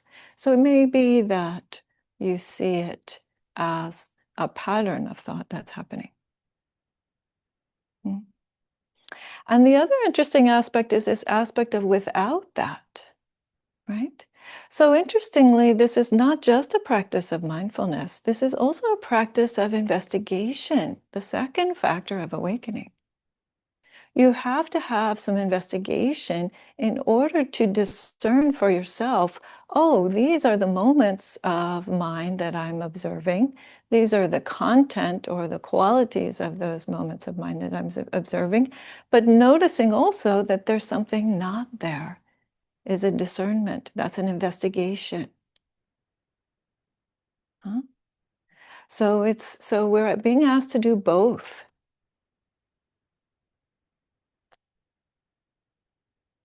Right? Because being without greed is not a moment that you're going to observe, right?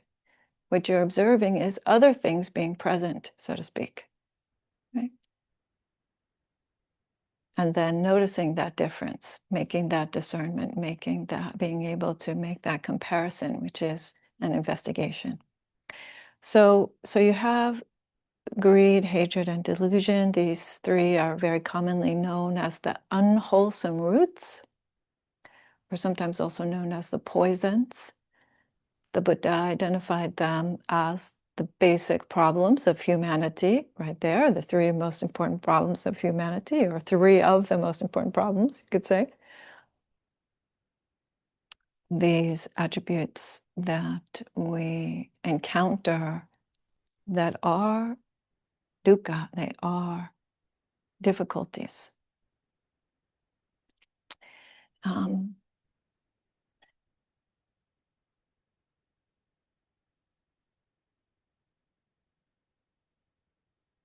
And one thing to notice also is about this quality of delusion. So sometimes, I think it's pretty simple usually if we're observing, if we're mindful, to notice when different forms of greed or desire, strong desire are happening, particularly around sense desire. Or when hatred and anger is present, that's a very, very strong quality, very stimulated quality oftentimes. So it's often hard to ignore one's anger or hatred.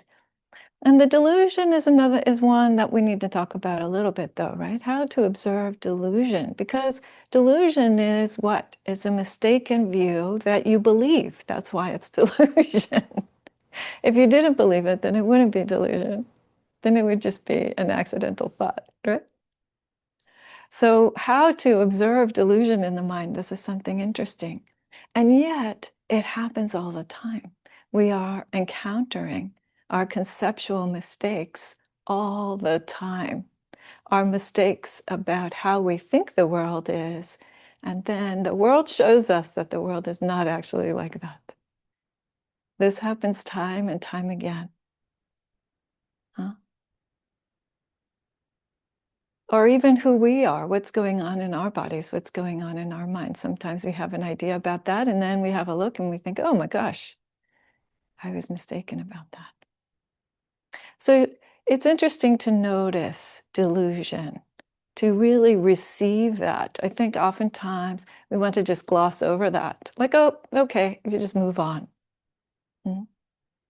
But to really receive mistakes, not as a judgmental thing, not as a way of castigating yourself, chastising yourself, but rather as just an acknowledgement. Oh, look, there was a bit of a discrepancy there. I actually saw something. And sometimes those moments of noticing can be very obvious and sometimes not so obvious. So I would tell you a little story about this. A moment in which I got to see both hatred and delusion happening. It was great. And I was living at San Francisco Zen Center many, many, many years ago. And I was one of two people called the residents, what we call the residence reps. And forgive me for those of you who've already heard this story. You're going to hear it again. So the residence reps had master keys to the two residential buildings. So San Francisco Zen Center, there's 300 Page, and then there's another building next door, a couple of doors down, where other people also live.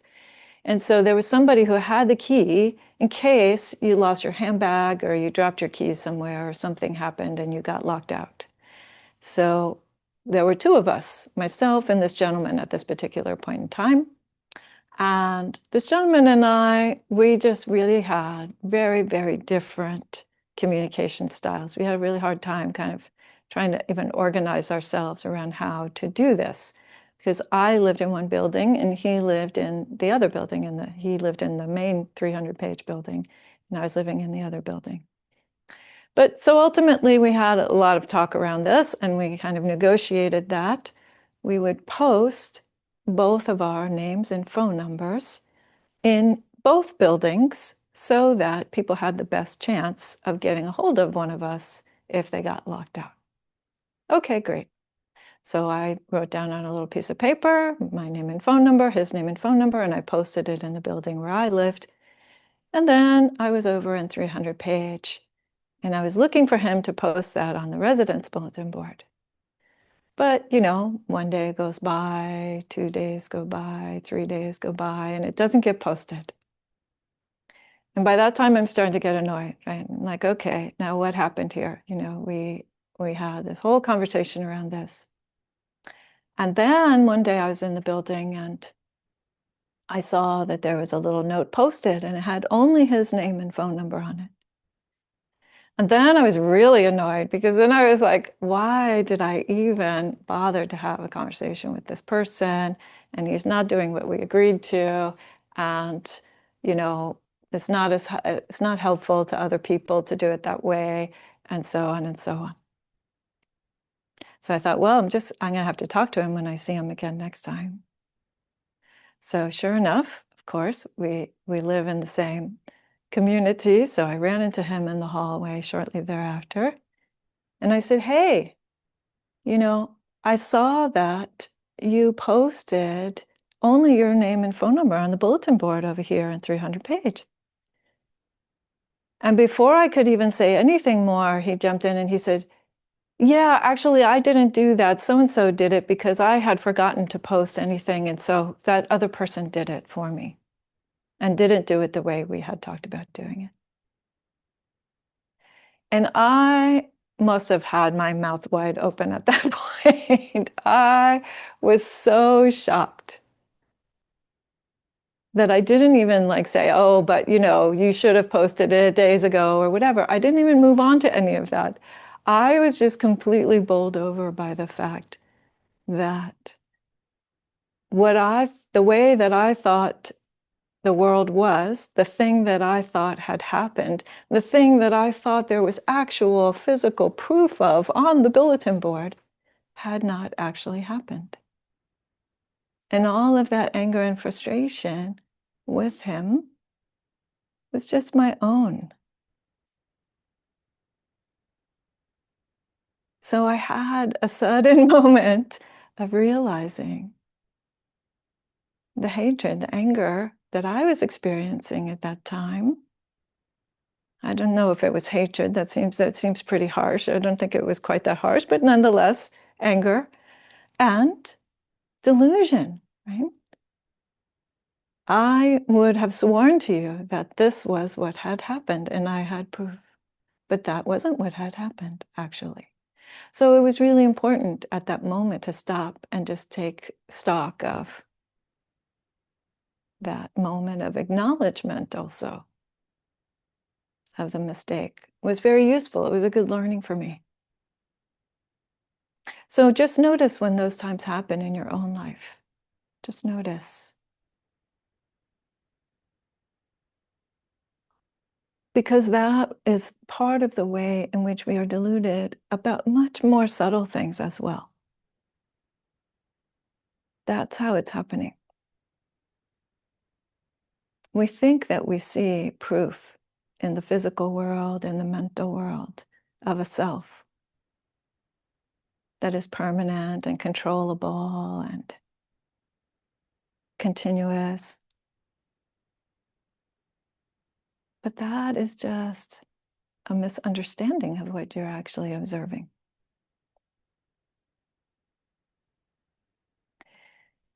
So those are the first three qualities that the Buddha invites us to notice when we are mindful of our minds, when we are receptively engaged with attention to what's occurring in the present moment in the mind. And why these three? Well, of course, so they are causes of dukkha. They are the opposites of some of the states and qualities of the mind that we would like to cultivate as supports for awakening, as supports for engaging with the path.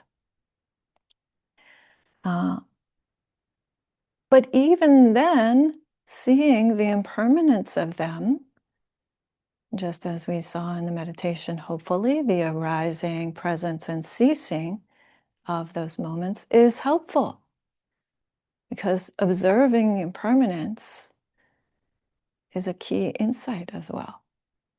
So even observing these unwholesome states can lead to insight. How about that?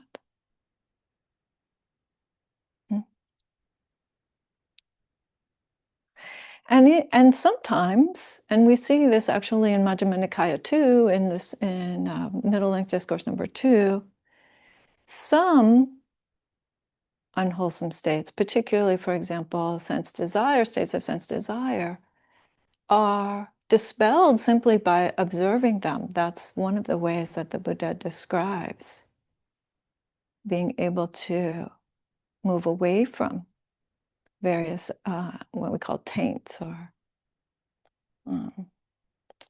yeah. So some things, some unwholesome states, just by seeing them and knowing that they're unwholesome, then we're willing to just let go of them. We're willing to let them be done when they're done, which is shortly, because all these states are moments of mind. But also, it's interesting to say that at this point in the sutta, it also shifts to a more conceptual understanding of mind. Yeah?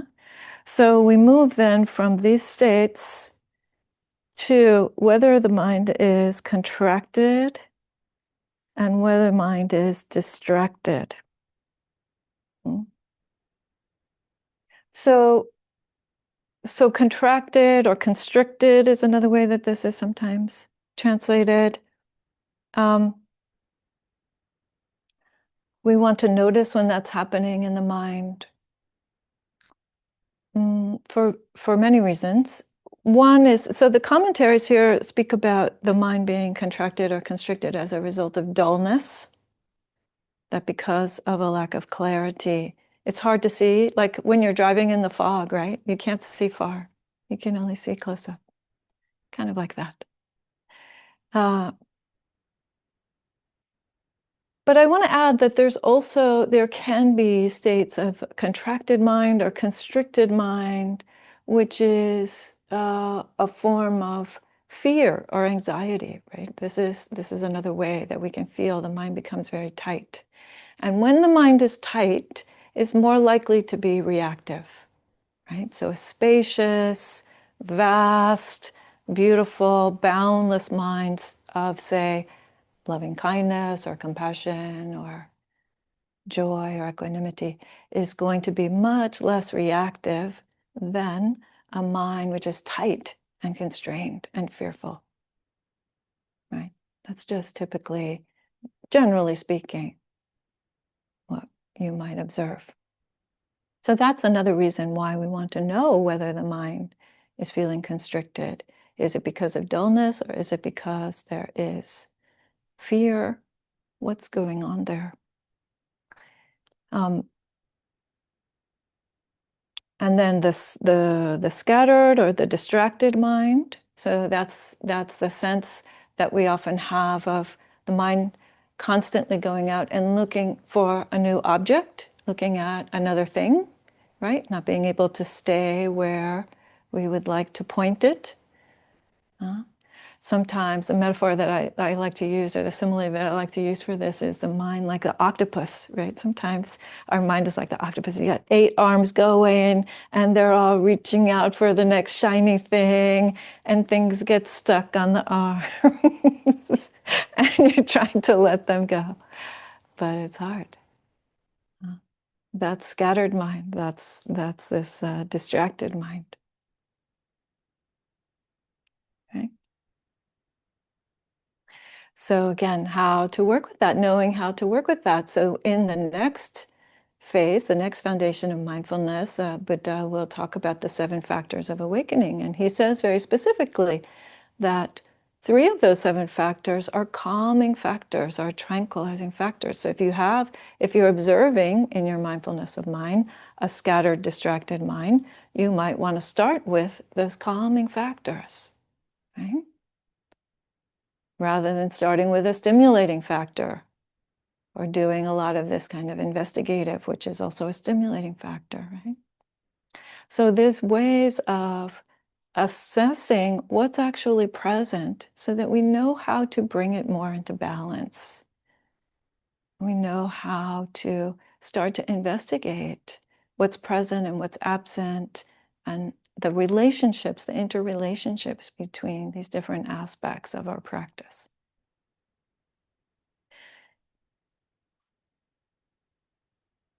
And also this kind of distracted or scattered mind, we would say, is the opposite of what's needed for immersion or concentration or jhana, right? These deeper meditative states are generally, well, second jhana anyway, not first jhana actually, but second jhana and above require this quality called ekaggata, this unification of the mind.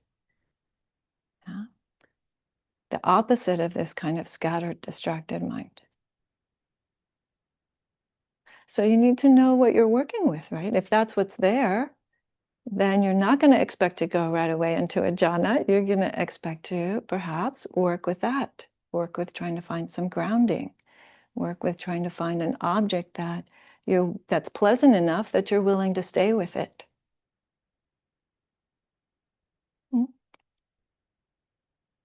And then the investigation here of mind, and I'm aware that my time is ticking away, so I'm gonna keep on here, and then I'll open it up for questions soon.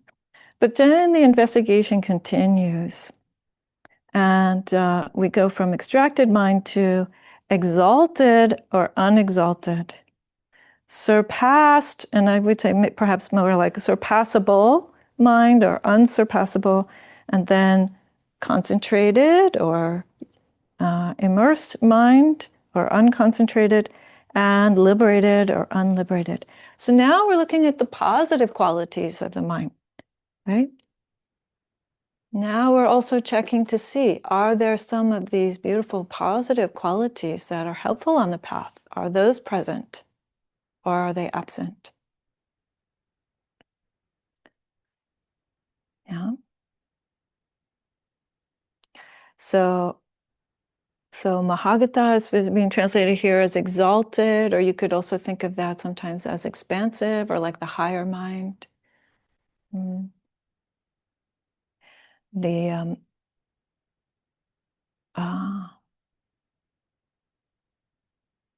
surpassable or unsurpassable.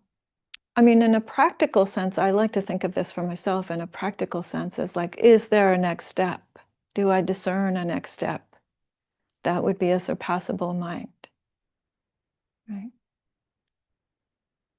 Is there another jhana or another insight that could open here?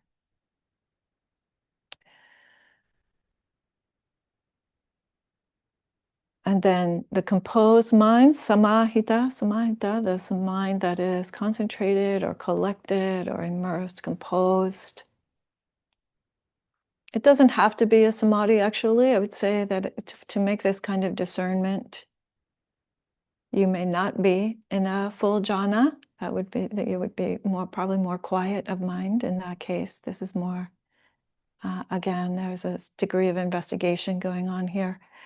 But there are states of concentration in which you can have that kind of discernment happening.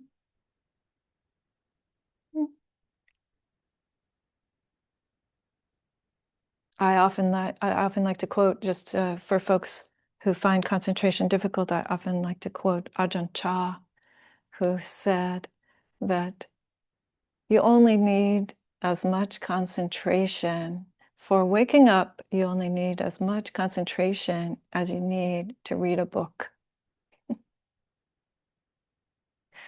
Yeah. So even a little concentration is helpful. And I would add necessary. Concentration is a necessary aspect of our practice. Don't lose track of that. And then there is, of course, liberated or not liberated, vimutti. This is generally understood in this because this is a relatively early practice, so to speak, then this is understood as a temporary liberation of the mind, a kind of easing of the mind of the grasping temporarily, the grasping at self, the grasping at phenomena. Complete liberation or freedom of the mind would be complete non-clinging, right? A non-clinging that never comes, that never ends. A non-clinging to, not that it's a permanent state. We should be very clear about this. That is not a permanent state, but rather that is a state that's happening moment by moment by moment by moment. That complete dropping off, that complete liberation, that complete non-clinging to every single moment of experience.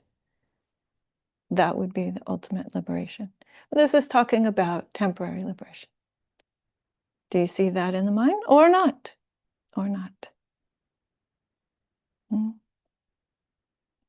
And then finally, this attribute that that the Buddha says about each of these four foundations. He says one does this internally and externally. So now many of us do not have the capacity to observe other people's minds. So when you say externally, you're talking about what you can see or what someone would say about their mind, rather than what you're experiencing of it. Or both, internally and externally. That, to me, that's an indication, that's a pointer at something like the interactivity. So as I was saying before, even when you have, and I think Ānandabodhī also touched on this briefly, even the sensation of the body requires a consciousness to be known. So even when you're looking at a sensation of the body, you can look at the physical side of the coin, so to speak, or you can look at the mental side of the coin. All of that is included. That mental activity, that consciousness, ear consciousness, or eye consciousness, or mouth consciousness, taste consciousness, etc. All of that is known as part of what's here in mind. So you have those aspects of knowing the internal and the external, and how close they are together, actually, or how interrelated they are in our experience. And then, as we did in the meditation, knowing mind as being of the nature of arising, the nature of ceasing, and both arising and vanishing, right? Again, very important contemplation of impermanence. Very, very important contemplation, not only of impermanence, but also of a way for us to approach dispassion, how we can begin to see, oh yes, it's all going. By clinging tighter and tighter, you're just creating more dukkha, because it's all going, no matter how hard you try to hang on. So keep observing that, actually.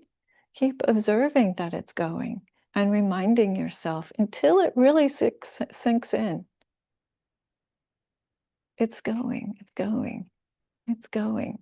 Even thoughts that seem like they persist, or even a sound or a pain in the body, all of those, we are experiencing them as individual mind moments. And that's why you can see variations. Even a sound that, like something that is a so-called steady sound, or a so-called steady pain in the body, or a thought that you are seeing, that over a long period of time, you will see, if you notice very carefully, what you're doing is you're repeating time and time and time again. Right? And any sound is going to have some variation. Any pain in the body is going to have some variation. And if you're very mindful, you can observe that. To the question that somebody raised earlier about that, about chronic pain, it's notable that the Buddha, when people were dying, for example, and you may or may not be dying, I'm not trying to say that you are or are not, this person who asked that question, but to say, it's very notable that the Buddha, when people expressed very, very strong pain in their bodies, awareness of very strong pain in their bodies, particularly as they were close to dying or because of illness, he didn't tell even the ones who were capable of this, well, just go to fourth jhana where you can't feel your body at all. That wasn't his instruction. His instruction was, be mindful, be mindful. Be mindful and see how it varies. See the moments of cessation as best you can. And then finally, this lovely, lovely bit, or else. So in other words, even if you can't do any of the above, any of the other things, mindfulness that there is a body is simply established to the extent necessary for bare knowledge and mindfulness, right? So just the mindfulness that there is a mind, just the mindfulness that there is a body, just the mindfulness that there is a feeling tone, that is a full practice in and of itself. And this, I really want to point this out, that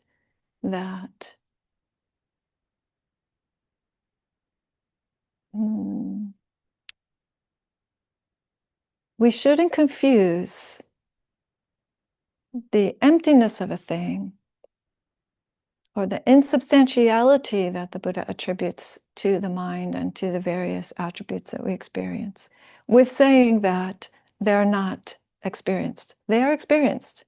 They're there. If you're having an experience, it is a valid object for your mindfulness. You may or may not decide to land on that. You may have other priorities or other things that you're working with. But just the fact of knowing there is a mind is a teaching that the Buddha is inviting us to receive time and time and time again. Just know this body, this mind, as an expression of Dhamma, that is what you will find if you stay with it.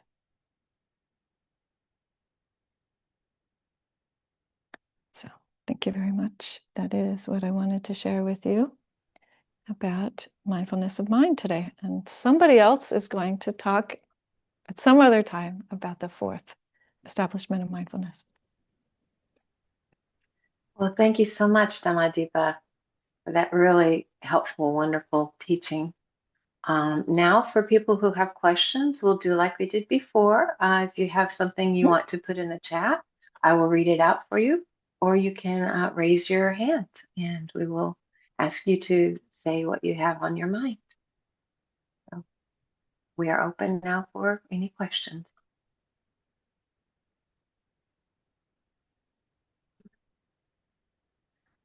So I think you got a couple of new ones in the chat there, Carla. We do, don't we? So we'll start with Hannah.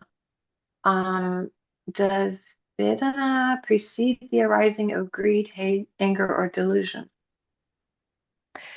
Yes. So this is the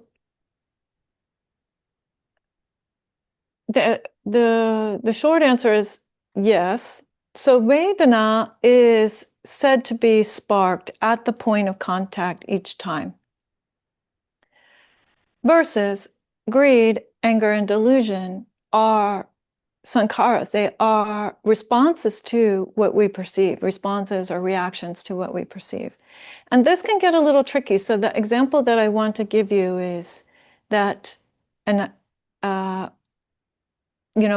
discerning the difference between a pleasant or an unpleasant feeling tone and liking or disliking something, or hating or loving something, right? So for example, I'm a Latina. Many folks in my family are really fond of hot and spicy food, right? But for me, hot and spicy food is an unpleasant vedanā, has an unpleasant vedanā in my mouth. So I decided that I don't like that unpleasant vedanā of the spiciness in the food. Whereas some folks in my family, even with tears running down their eyes, have decided that they like the unpleasant vedanā of spicy food, right? So you see the difference there? That one thing is a reaction, the liking or the disliking, the hatred or the love. That's a sankhara, what we call a sankhara in the five aggregates.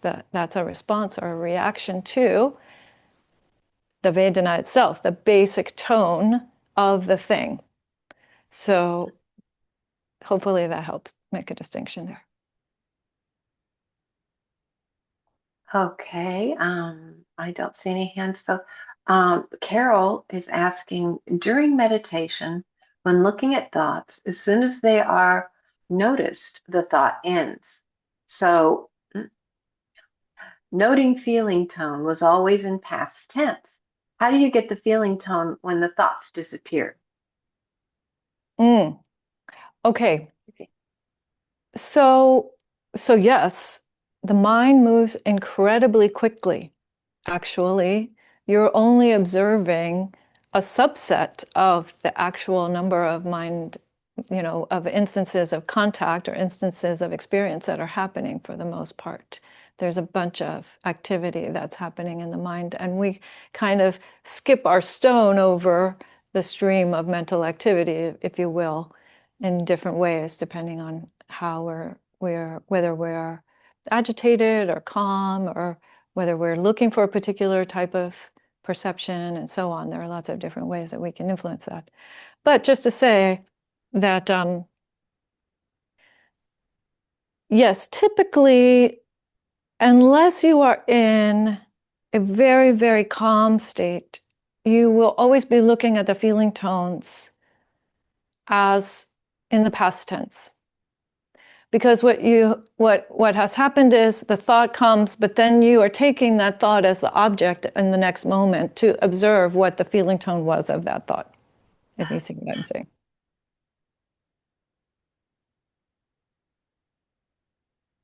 So there's nothing wrong with that. It's not a problem. But if you want to actually see the feeling tone in the moment, if you want to experience the feeling tone in the moment, right, then you need to have the mind that is mindful enough that it is not actually spinning out any sankharas on top of that experience.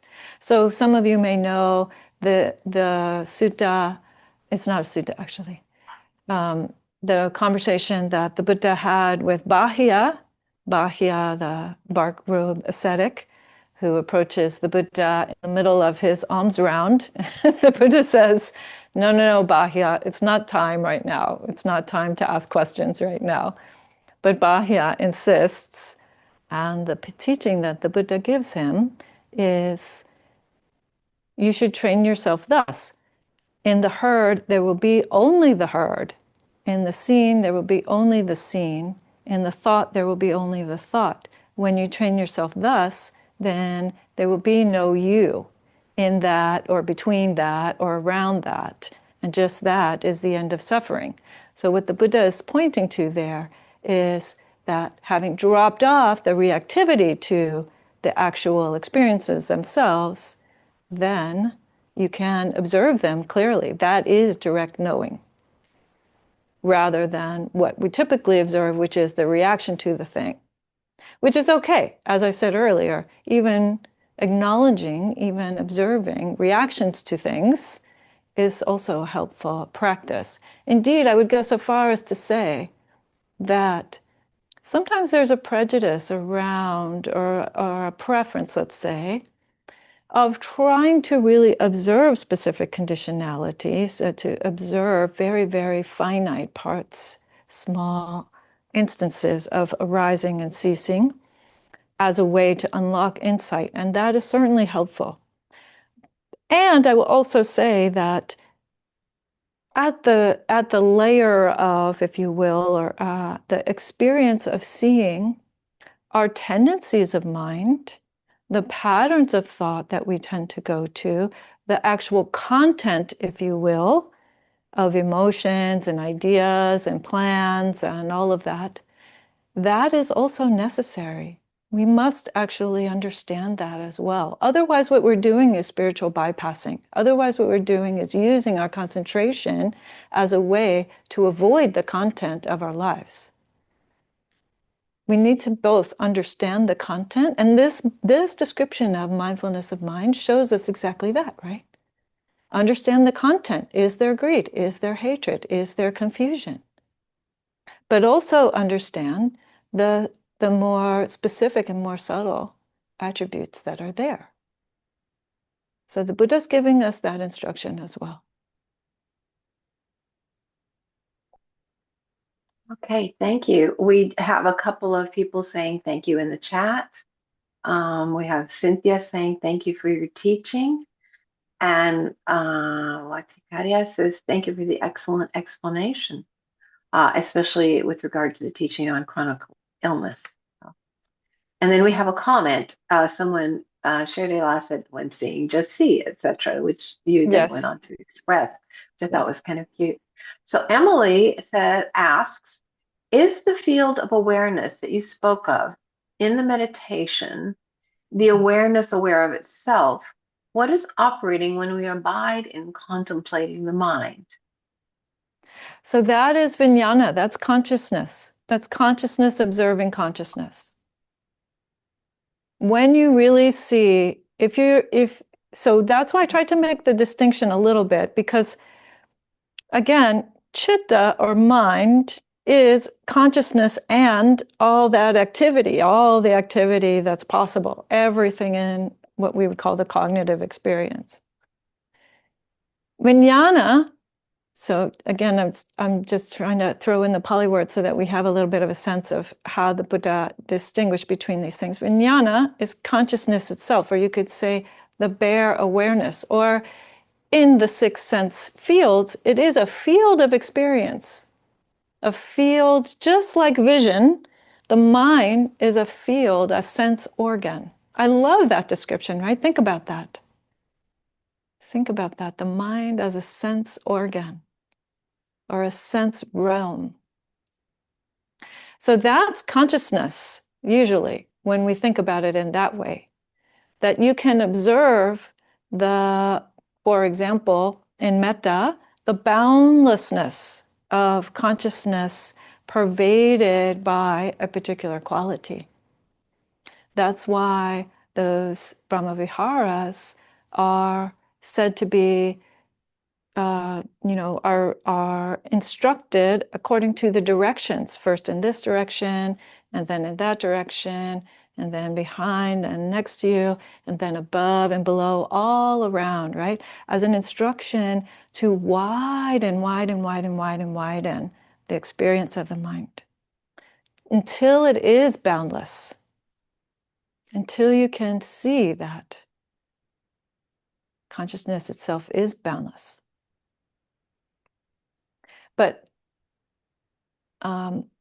when you are saying awareness aware of awareness, that's what that is consciousness watching consciousness taking consciousness as an object, so to speak. Mm-hmm. Hopefully that helps. If it doesn't make sense, one sort of approach to that is, and it's something people commonly experience in the 16 steps of mindfulness of breathing, is that as thoughts slow down, if you meditate for a while and you don't add reactivity or judgment on the stream of thought, but you just allow the stream of thought to slow down further and further, then you might start to see spaces between the thoughts.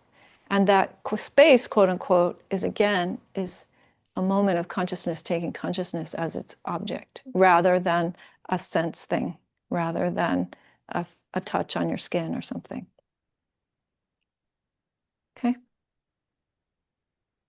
All right. The next question that we have is from Kat.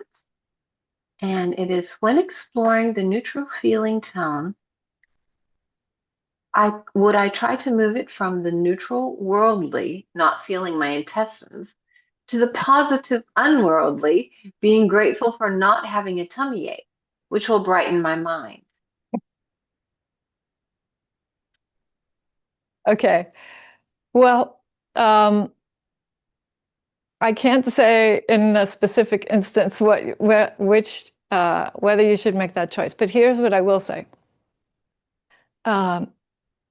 As Ayya referred to earlier, so all of the three, so-called three, because really when we're talking about feeling tones, we are talking about an entire spectrum, right? From being completely blissed out of your gourd, a 14 out of 10 bliss from your meditation, from insight. Insight will blow your mind with bliss, or a most excruciating ever thing, right?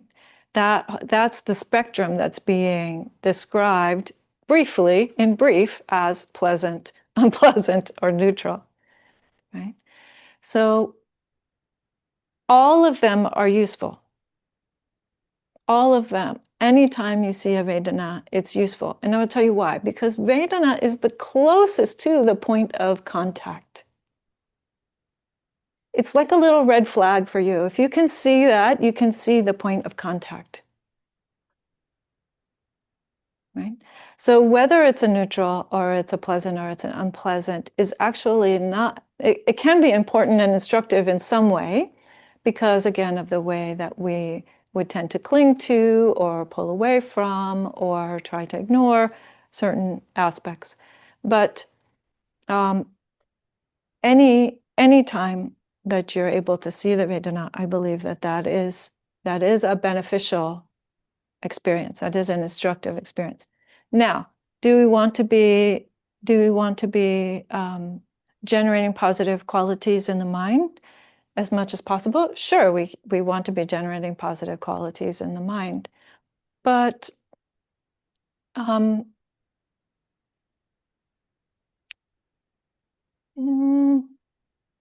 don't minimize the positive quality of mindfulness of even the most basic moments. Indeed, I would say mindfulness to neutral feeling tone is what enables jhana. It's what enables us to be willing to stay very still and very quiet, is when we begin to train the mind to be content to stay with a neutral feeling tone. Because you start out with joy, right? You start out with piti and sukha in order to enter the jhana, but then piti and sukha are going to fall off if the jhana is going to deepen.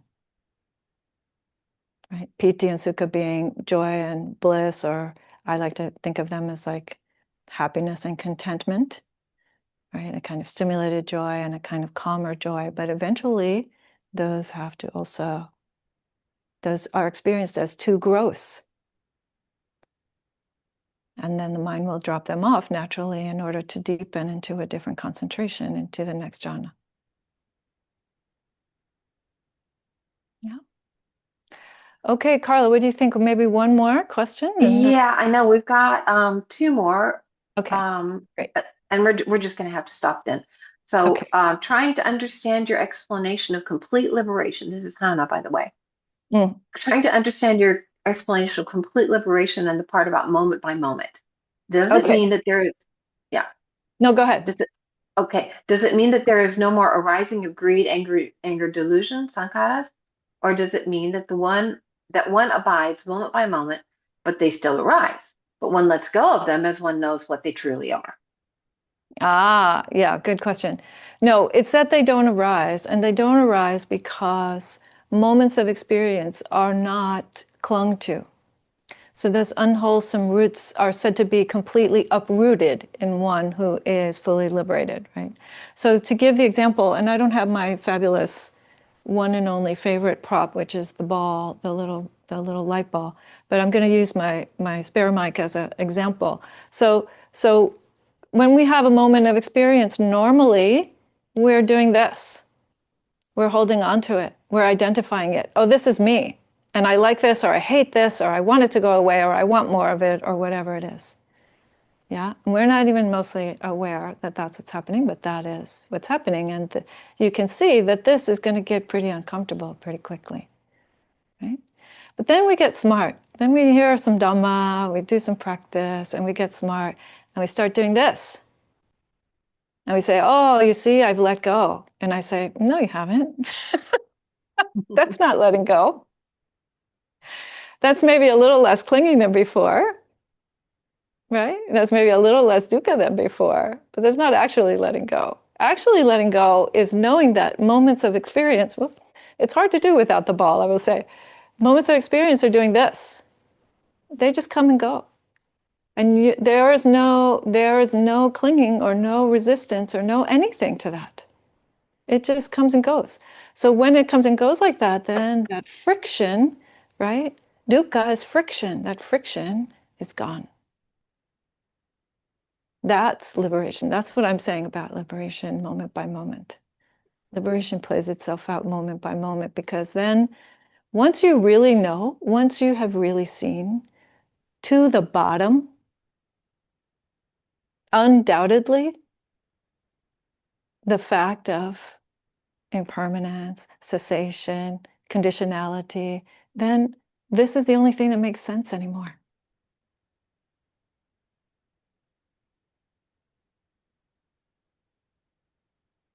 So that's a good note to leave it on, Carla. Okay, sounds good.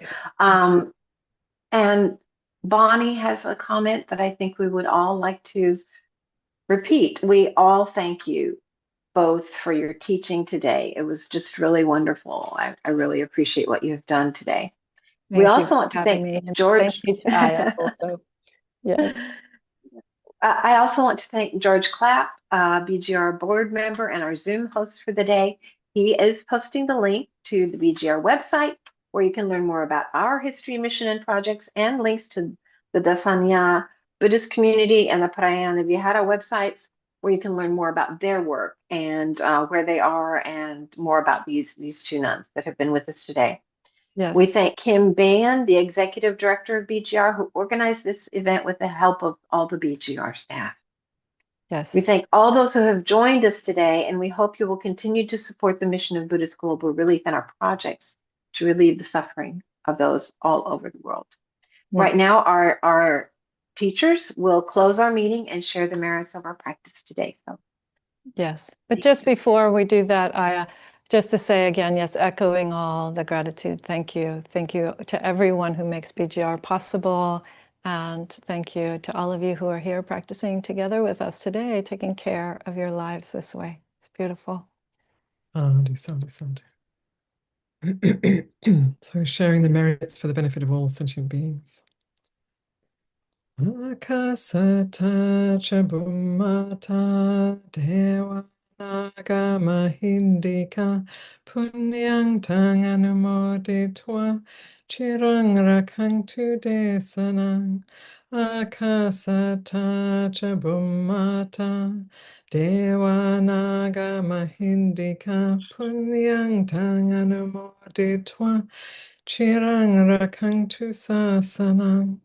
Akasata chabumata dewa naga mahindika punyang tang anumoditwa chirang rakangtu mang parang etawata cha amhehi sampadang punya sampadang sabe buddha dewa anumodantu sabba sampati siddhiyam etawata cha amhehi sambatang punya sampadang sabe buddha anumodantu sabba sampati siddhiyam etawata cha amhehi sambatang punya sampadang sabe satanumodantu sabba sampati siddhiyam